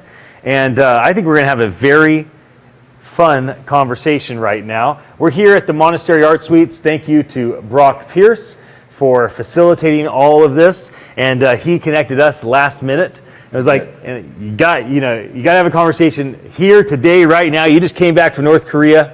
I did. So, hi everyone. My name is Virgil. Oh, hi everyone. My name is Virgil Griffith. I work for special projects at the Ethereum Foundation. I'm spending the next week and a half in Puerto Rico, and I was told this was the place to be. So, so here I am. I don't know. Happy to talk about anything Ethereum. And people always have questions about the foundation. Right. So sure, anything. Yeah, that's what I'm here for. That's great. Well, this conversation is about government. Sure. How decentralization is impacting government today. I think my premise is that Puerto Rico specifically is a very unique ecosystem that can be a missing ingredient in prototyping things. But can you talk to me a bit about decentralization and government, right? You're on the Ethereum Foundation. You do special projects for them. You just came back from North Korea. Now you're in Puerto Rico, which is like a completely different world. Yeah. Let's talk about all things distributed ledger tech, all things blockchain, all things crypto. It can be specific to Ethereum for government stuff for a moment. Probably the most interesting thing in governance is, they're probably these DAOs. And people really, actually, no, there is something interesting. So there's this new idea. So, okay, this is a research project, but it's called DAO Wars. Okay. And the idea is that you want to have DAOs competing in games, and they'll play chess or whatever it is they'll play. And for those that maybe don't know, because you're new to this whole space, decentralized autonomous organization. Keep going. Yeah. So and they want to have like different structures for the for the competing DAOs. Yeah. So you'll have like just one of them that'll just be flat majority rule. Okay. And another might be it's weighted by stake, something like that. So you can have like different structures and have them compete in games. So and this is like really interesting. 'Cause I've never seen the idea of sort of like pitting organizational structures against each other in like decision tasks. Yes. What I suspect we'll find something like, for certain kinds of tasks, DAOs of this type work better, like something like that. And then you say, okay, well then you want to start your organization. You're like, okay, well are we closer to chess or are we closer to Magic the Gathering or something like that? And then you choose your DAO structure accordingly. Right. So yeah, so this is a new idea. So that's probably one of the more neat ideas in governance, like trying to kind of have I don't know if it's not really quite a science, but it's certainly the first thing I've seen where you can have like direct competition between them. Yes. Yeah. And so, what do you see? Where do you live? I live in Singapore. I'm in Singapore. Okay. I've lived there for about 5 years. 5 years in Singapore. Yeah, actually, I really like it. Those of you out there, Singapore's great. Yeah, it's a great place. Really? Yeah. And so, where'd you come from? So I grew up in Alabama. Okay. I did most of my schooling near Los Angeles. Okay. And then I went to San Francisco for a little bit, and then I moved to Singapore. Okay. So you moved to Singapore 5 years ago. Do you visit Puerto Rico often? More so these days. Okay. Yeah.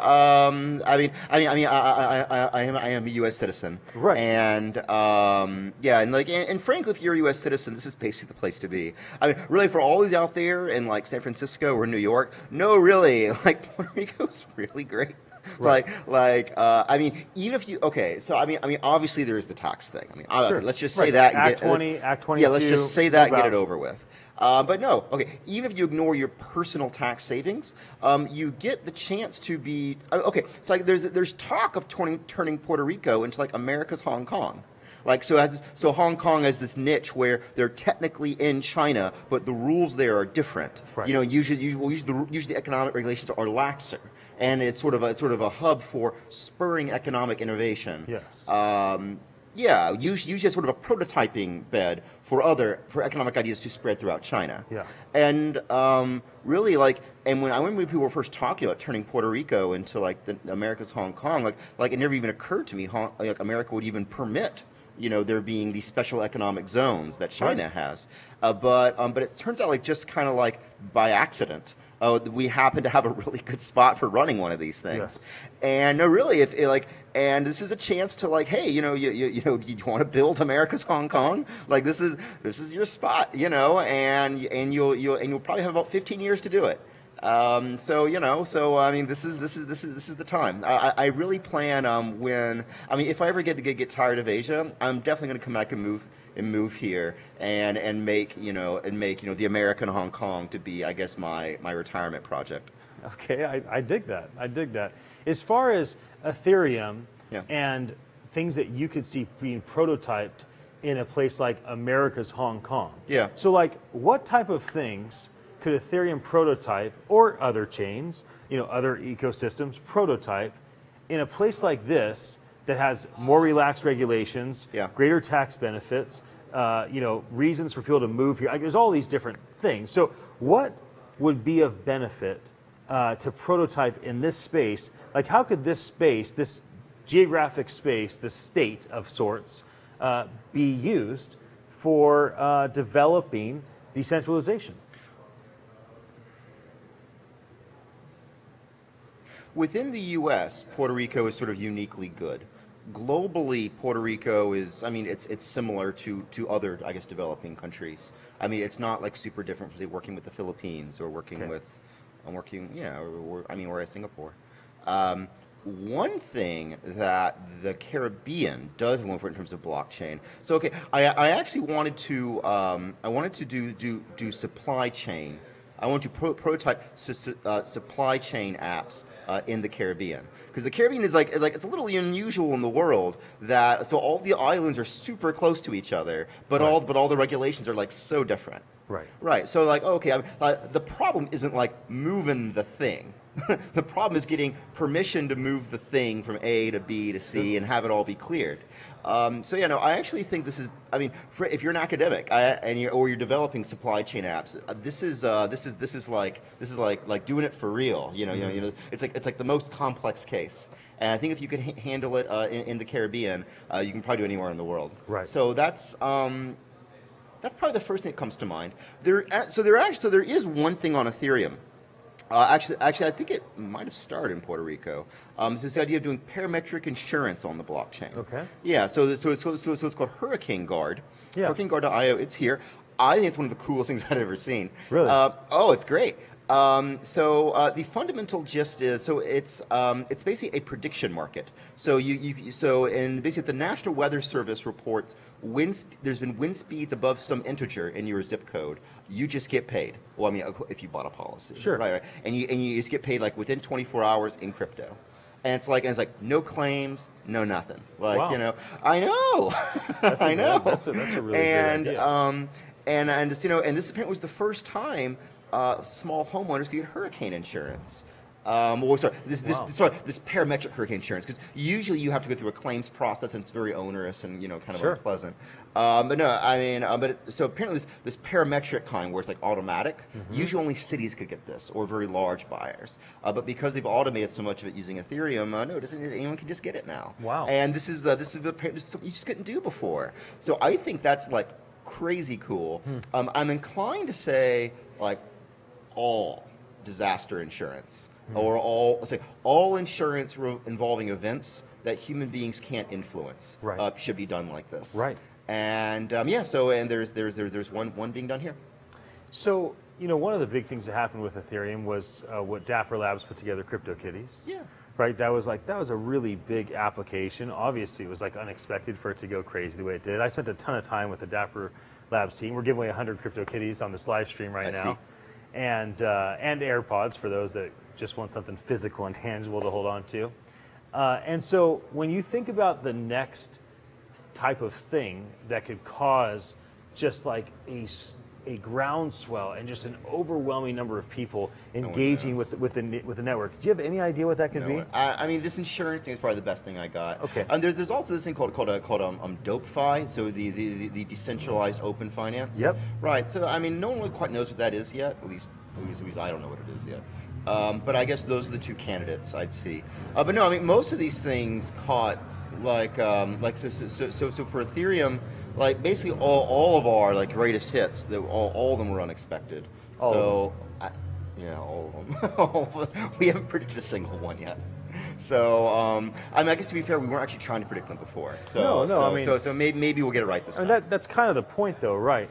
Is that you create a decentralized infrastructure, Yeah. you create this distributed ledger, you allow people to be creative and do their thing on it, and some things work and some things don't, and really the end user is one that decides. The market speaks for itself. That's basically the idea. I've seen different people. I mean, so Ethereum really has this idea. It's a little different than most of them. We really think the best ideas in blockchain have yet to be discovered, and we really don't know what they are.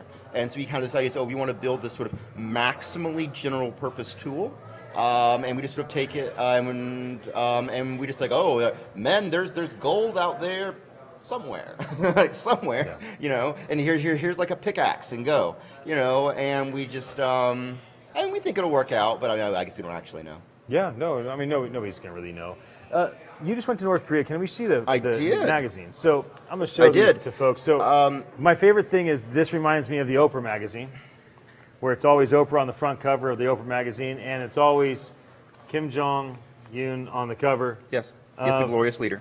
The glorious leader of his local paper. So were you there specific for work? Did it have anything to do with? It was, so I was there so the foundation was very clear that I was not there for work. Okay.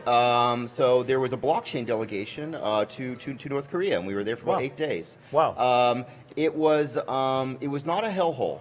Okay. So about 10% of the population lives in Pyongyang, Yeah. and within Pyongyang, I mean, I probably wouldn't choose to live there, but like it was not a bad spot. If you guys what it felt like, it felt kind of like Vietnam, like Ho Chi Minh City. If you kind of want, want a vibe A for comparison. it. Yeah. But I mean, don't get me wrong. I mean, it's very regulated and controlled. Right. But no, like the streets were clean, the infrastructure worked, the buses were on time. Yeah, Those are all big things. Yeah, it was closed yet functional society. Okay. Any other things that you'd want to share? Kind of the state of the chain. The state of the chain. I don't know. Ethereum 2 is coming. Actually, I do have one thing that's new. So I have this new thing called game warping, and it's this new idea. It's using Ethereum to turn uncooperative game theory into cooperative game theory. Huh. I think it's actually it might be kind of a deep idea. So if you want, you can Google it. I wrote a Medium article about it. It's called Ethereum is Game-Changing Technology, literally. Ethereum is game-changing technology, literally. It's your article. It is my article. On Medium. Yeah, I think it's actually probably one of the best ideas I've had in maybe at least a year. So, yeah. So I like it. Yeah, no, let me know what you think. Happy to take comments. Yeah. Well, thank you for joining me. My pleasure. And we're glad that we have your attention, and I'll be back with another interview in just a couple minutes.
I couldn't get enough.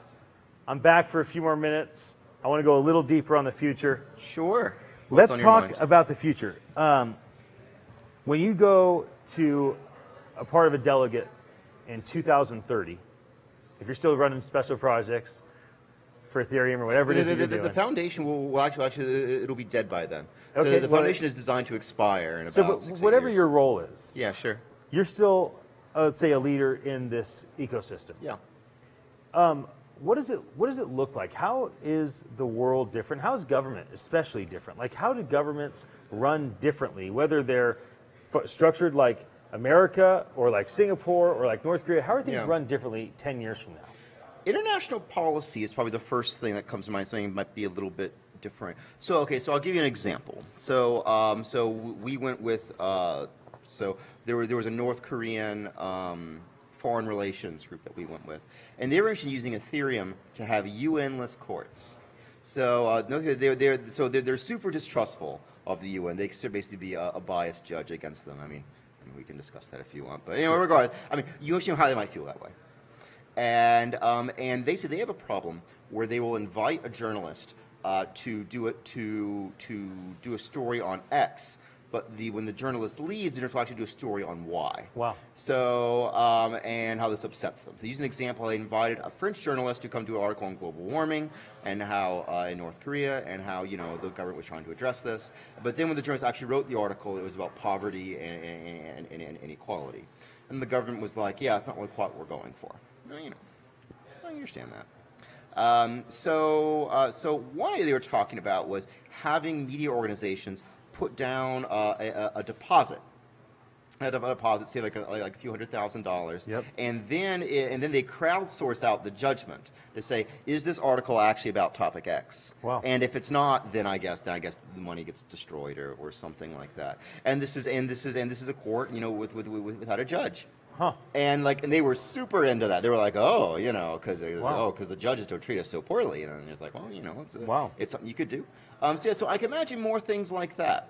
There also like one other idea that's kind of neat. This idea of using Ethereum to solve world peace. Okay. All right, I mean, it's a little sci-fi. So in theory, okay, actually, let me make sure I get this right. So the Israeli government, so they solve the Israeli-Palestine conflict. Yes. So the Israeli government could say, okay, if there's no new Hamas attacks for the next year, we agree there'll be no new West Bank settlements. They could have, hypothetically, an agreement. And so the Israeli could put down, say 100 mil, some large deposit, and if you say 100 million, and they could say, okay, if there's no new Hamas attacks, Right. as verified by, say, BBC, New York Times, Al Jazeera, we agree that we know new settlements. And these settlements will be verified by, say, doing the aggregate of satellites. So you have satellites around the world and say, okay, are there new blips, in the West Bank area? Right. And if so, the money just gets destroyed. Yes. And this is something that you couldn't do before Nope. because previously there was no way.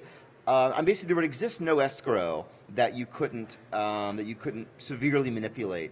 With these sums of money, I'm not actually sure how well Ethereum would handle up to $1 million, $100 million. I guess maybe don't try it on that big on your first one.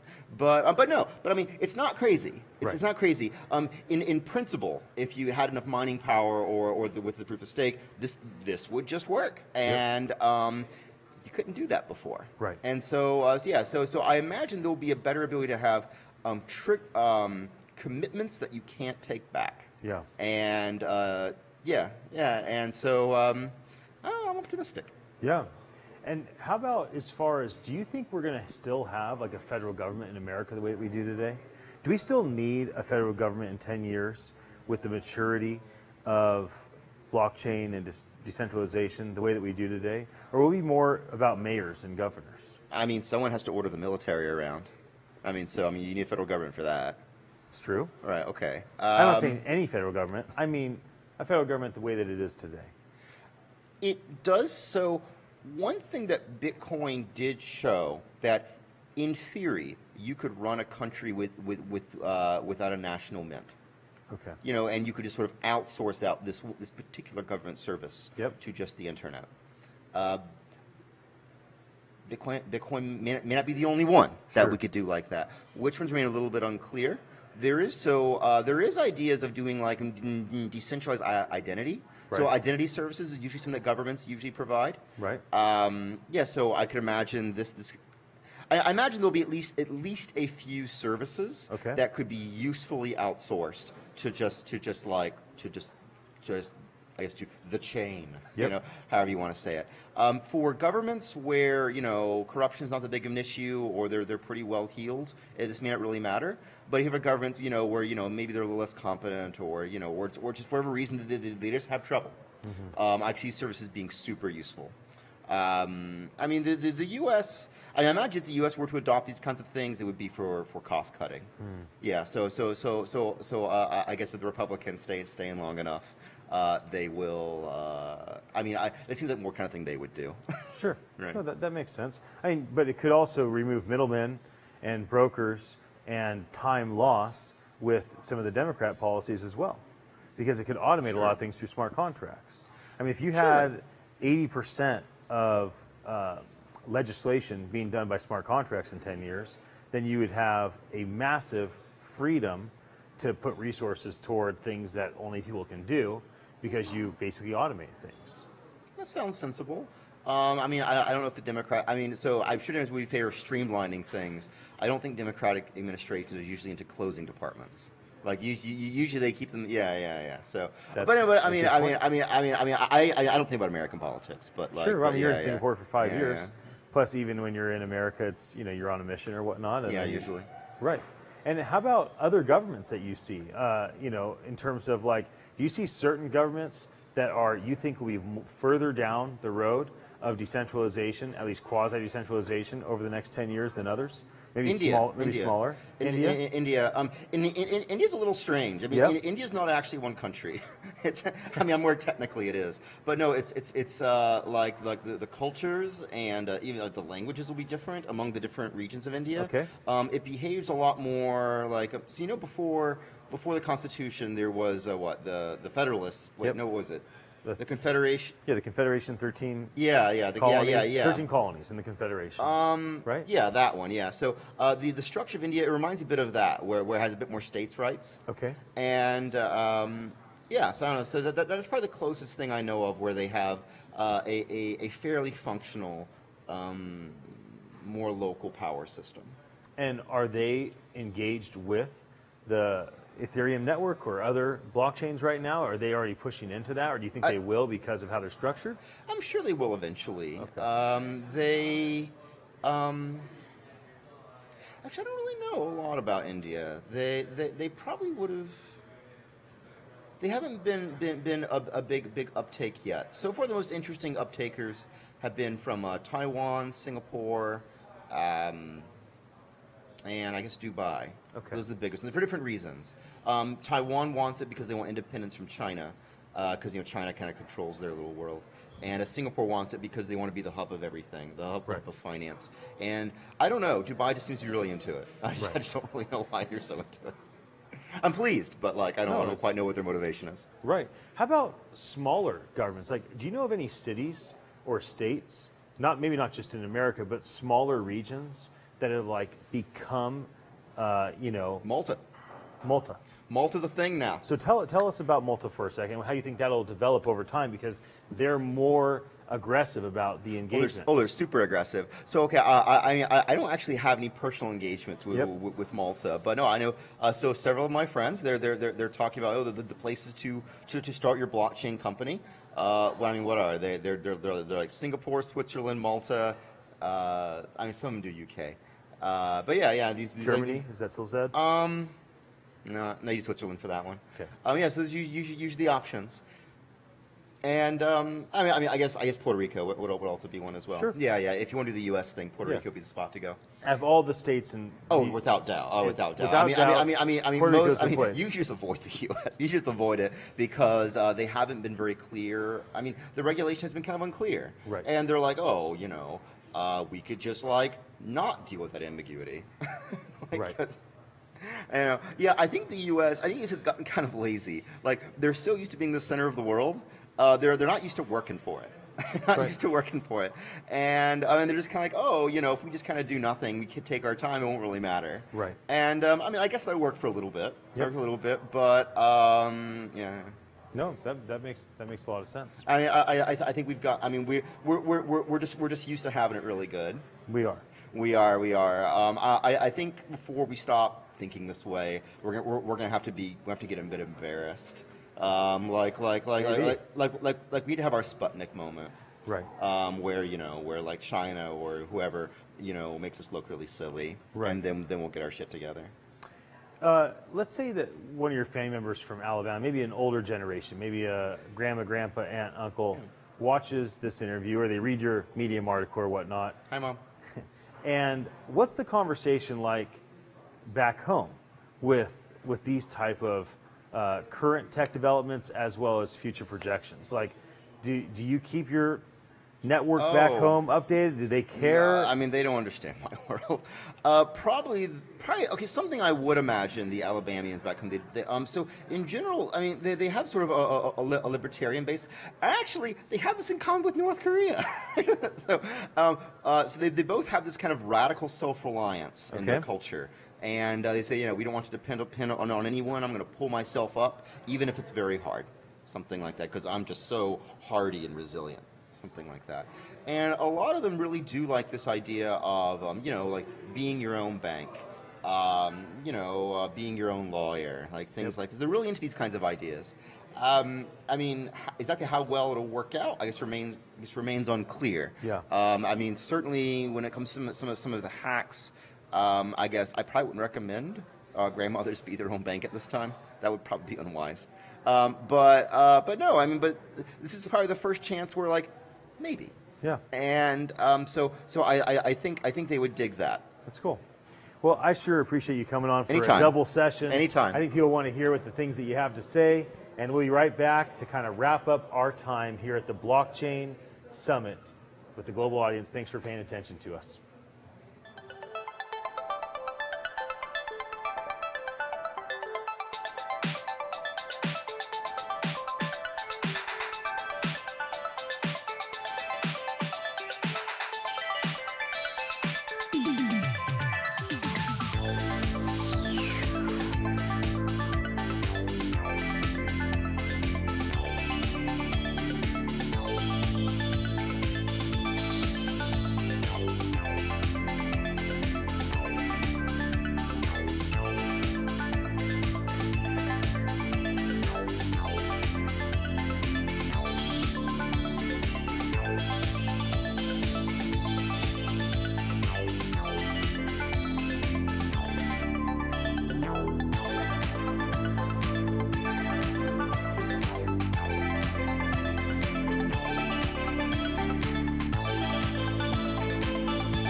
Hey, we are back with the state of the chain. In my case, I guess let's close out with some positive news. Obviously, 2018 was a tough year for everyone, but as I like to say, bull markets produce bullshit, excuse my language, and bear markets bear fruit. We need these moments. They provide for a necessary purging and cleansing of the people that are showing up with the wrong intentions, that don't understand what it is that we're here to truly do. And so glad that everyone is still here and weathered this storm, hold up. But 2019, I've stated a couple of months ago, spring is here. Spring had come early. Summer is around the corner. Groundhogs were everywhere. And the specific thing that drove that, I think, is worth noting. There's an organization called Cambridge Associates, not to be confused with Cambridge Analytics, though I am wearing an Own Your Data necklace that Brittany Kaiser just made. And so Cambridge Associates is an organization that determines how large institutions should allocate their capital. So if you're one of the biggest universities, the Harvards, the Yales, the et cetera, one of the, the big, endowments, the pensions, the insurance companies, the biggest holders of capital, they hire firms like Cambridge Associates, they're the main one, that says, here's how you should allocate your capital. People get fired at these firms for not allocating capital in the way that Cambridge Associates suggests. And if you do what they say and things don't work out, you probably don't get fired. So their opinion is the closest thing to call it the word of God to the largest of asset managers. Cambridge Associates, 2-3 months ago, stated that these groups should be allocating capital to the blockchain, 30 basis points. So this is something that's lost on most everyone. Unless you're a venture capitalist or a private equity guy, unless you've been a GP that raises money from this type of organization, you would have never heard of them. And you wouldn't know the significance of their statement. And so this is something that's been lost on most people, but that was a huge deal. This should drive about $300 billion of investment into our ecosystem over the coming years. Remember, these organizations move slowly. And I never, ever like to make comments about the future of pricing. I think this is the only time I've ever done it, and it's because of that data point. There are others, but I'm not going to bore you with all of them today. That's a very big one. And as a result of that, I feel very, very good about the remainder of 2019 and 2020. Hold on to your seatbelts. State of the chain. State of the chain. So I want to have the three of you introduce yourself, your locals, and just maybe who you are, what you do, and what your thoughts are on the state of the chain, the state of blockchain as we're kind of wrapping up our Global Blockchain Summit. Why don't we go first with you? So hi, my name is Francisco. I work with the government here. Basically, we're trying to make a friendly environment for crypto and blockchains right now. So with that note, I think that the future of blockchain here in Puerto Rico is very positive. We're trying to make acts that will be the contrary to BitLicense and actually provide clarity to the framework and environment of blockchain here in Puerto Rico, and basically welcome everyone of blockchain here down here and give a safe environment where people can hold to their assets in a clear legal way and to know what the future will provide to them. It's great. Another reason why Puerto Rico is a place to be. Certainly if you're an American working in blockchain, Right. but arguably wherever you are in the world, you've heard it here. Yeah. There's a ton of us coming down here trying to build things. You've got one of the ideal environments in the United States and a government that pays attention and cares about the future. If you haven't been down here, that's a call to action. At least take a trip. Absolutely. Come check it out. The worst thing you're going to have happen is maybe a good time. No kidding. No kidding. Here we go. How you doing? I'm Steve, recent local here, but New Yorker, but going to be going back and forth. We have a fund of funds which we just launched, and I'm very much looking forward to the thawing, and now we're in the spring process, and being able to put institutional money to work, and there's a certain sense of reverence when we're responsible for the police and the garbage men, and we're putting their money to work. I just know that it's going to be in a good spot, and I'm looking forward to working with everybody. It's great. Hey, Nico, thank you very much, for getting everything organized here. So resident of Puerto Rico, like Brock was saying, this is an amazing opportunity here, and this is something that, everybody should consider. Francisco was saying, a lot of things about Puerto Rico, and I think Puerto Rico has the ability to become almost like a regulatory sandbox for, blockchain use cases. So on my end, I'm a founder of a couple of decentralized projects for communities. One on the renewable energy called DeskGrid, and the other one called Pocket on business development. And looking forward, to work with the government to help on that. But this is basically, what we can do is that you have central port of failure. If you look at Maria, for instance, transmission grid got, completely destroyed. So this is the reality of things, meaning that you decentralize that and then you can actually get people back on the grid or microgrid or, decentralized grid. This is the future, so this is where we're going to be. That's great. Francisco, I'd like to hear more from you on your perspectives on kind of government, how government's going to be impacted. You work for Puerto Rico, and so where do you think things are at right now this year, and how will things progress over the next several years? We're taking baby steps. I think we're in the first baby steps. Nico said a key term that we have mentioned a lot is the regulatory sandbox. And I think we're playing around it and thinking of developing more. As I said, we're in preliminary stages. We're just discussing. I know that the public policy right now is moving towards fomenting and basically establishing a good environment for blockchain and crypto down here. I think we already started by amending. I don't know if it was Act 2022 to include crypto and other crypto assets to provide for tax incentives.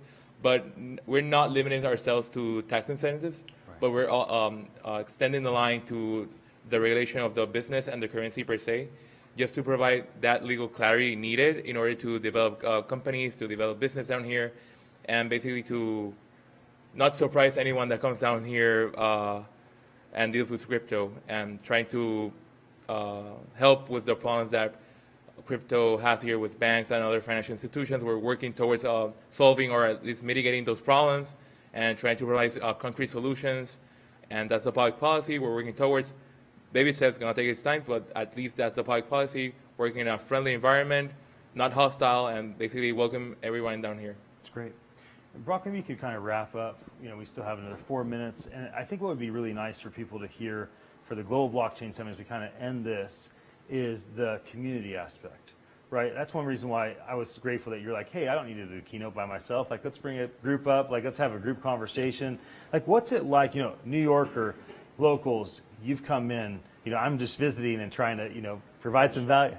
You're French, but you're local here now, right? Yeah. So, And enchanté. Yeah. So French, New York, local. You came from Los Angeles? I mean, Minnesota originally, and then I've been I'm still in Santa Cruz. I've been a man of the world for some time. And call it a digital nomad. Right, and we have lots of different people that did the fireside chats today, right? Men, women, all different ages, all different locations they're from. Talk to me about the community of blockchain, why it's bringing people together. Community is everything in this space. It takes teamwork to make this collective dream work. On our own, we're not capable of very much. Collectively, we can do just about anything. I mean, that's what this whole point of distributed or decentralized systems is that there's not a single point of failure, meaning there's not a single individual that's making this happen. It's kind of like, I like to say, when people are like, who is Satoshi? We are all Satoshi. We've all become part of this movement of trying to make the world a better place. Community is everything. Another point that's often lost on people is that this technology is open source. What does that mean? It means that it's open to everyone. It's copy-paste. You can take it. You can fork it. So if the technology is open source, the technology doesn't really differentiate you. The technology only gives you a first mover advantage. That's it. Right. From there on out, what will separate the winners from the losers is the quality of the communities they build. Yeah. The community is everything. These DACs, they're decentralized autonomous communities. Right. It's community. And what makes a community successful versus another is the community's, leadership. Better described as stewardship. Yeah. It's putting the community before yourself. That's what a good steward does. And as long as you're always serving your community first, you're probably always doing what's best for the community. The problem with most systems is when people start to serve themselves first. Right. You know, that's that spiral that where absolute power corrupts absolutely, and that's the power of decentralization. Is this system is no one has authority. There is no central authority, meaning in stewardship with liquid democracy, the moment you stop serving your community to the best of your abilities, that's when your term is up. So it's this forcing function that keeps people always acting in the best way possible. If you want to continue to serve the community, you better be serving. Right. Service-oriented mindset. Yeah. You know, it's living your life in service. Right. And guess what? If you serve your community well, your community will reward you. Yeah. But that's how it works. You don't get rewarded by being in a position of authority. Right. You get rewarded by serving your community. And so I think that's kind of a core essence of this that's often lost on people. The technology isn't what makes or breaks you. It's ultimately your ability to service your community. Right. You know, again, teamwork makes the dream work. Yeah. We are all Satoshi. Yeah. And maybe the final thing, share your perspective on billionaires, becoming a billionaire, and we can kind of end with that, because I think that's a really positive shift from a financial perspective to real true wealth, which is what you do for people. Well, yeah, so I'm a gamer by background, you know, pro gamer, did lots of gaming companies. And so, you know, how do we want to describe the world in which we live? I like to think of this world as a role-playing game because, you know, that's just, you know, that was the types of games I like to play. And so if this is a non-linear role-playing game, if, you know, that however you want to describe or think about life, what is the objective? How are you keeping score? A lot of people keep score based upon wealth and how much money you have. That is a really uninteresting game, and once you've achieved that success, if that was what your primary focus was in terms of the KPI or the key performance indicator or how you measured your success, it's a really sad story once you get there because of the moral compromises, you know, and the ethical compromises and the lack of integrity that many people often go through going down that path. And there's always a path to redemption. But, you know, think about how do you measure your success? I measure my success by the positive impact I'm having in the world. So a billionaire to me is not someone with $1 billion. A billionaire is someone that's positively impacting the world, you know, and positively impacting the lives of 1 billion people. And Love it. This is open source. This is decentralized, meaning everybody in this movement, you know, has the potential to do that. We are on our way to positively impacting the lives of 1 billion people. Thank you so much for organizing this today. Yeah, such a great way to end. And with that, we end the Global Blockchain Summit. We hope you enjoyed it. Thank you so much for your attention. Good night. Oh, and tomorrow night, Puerto Rico.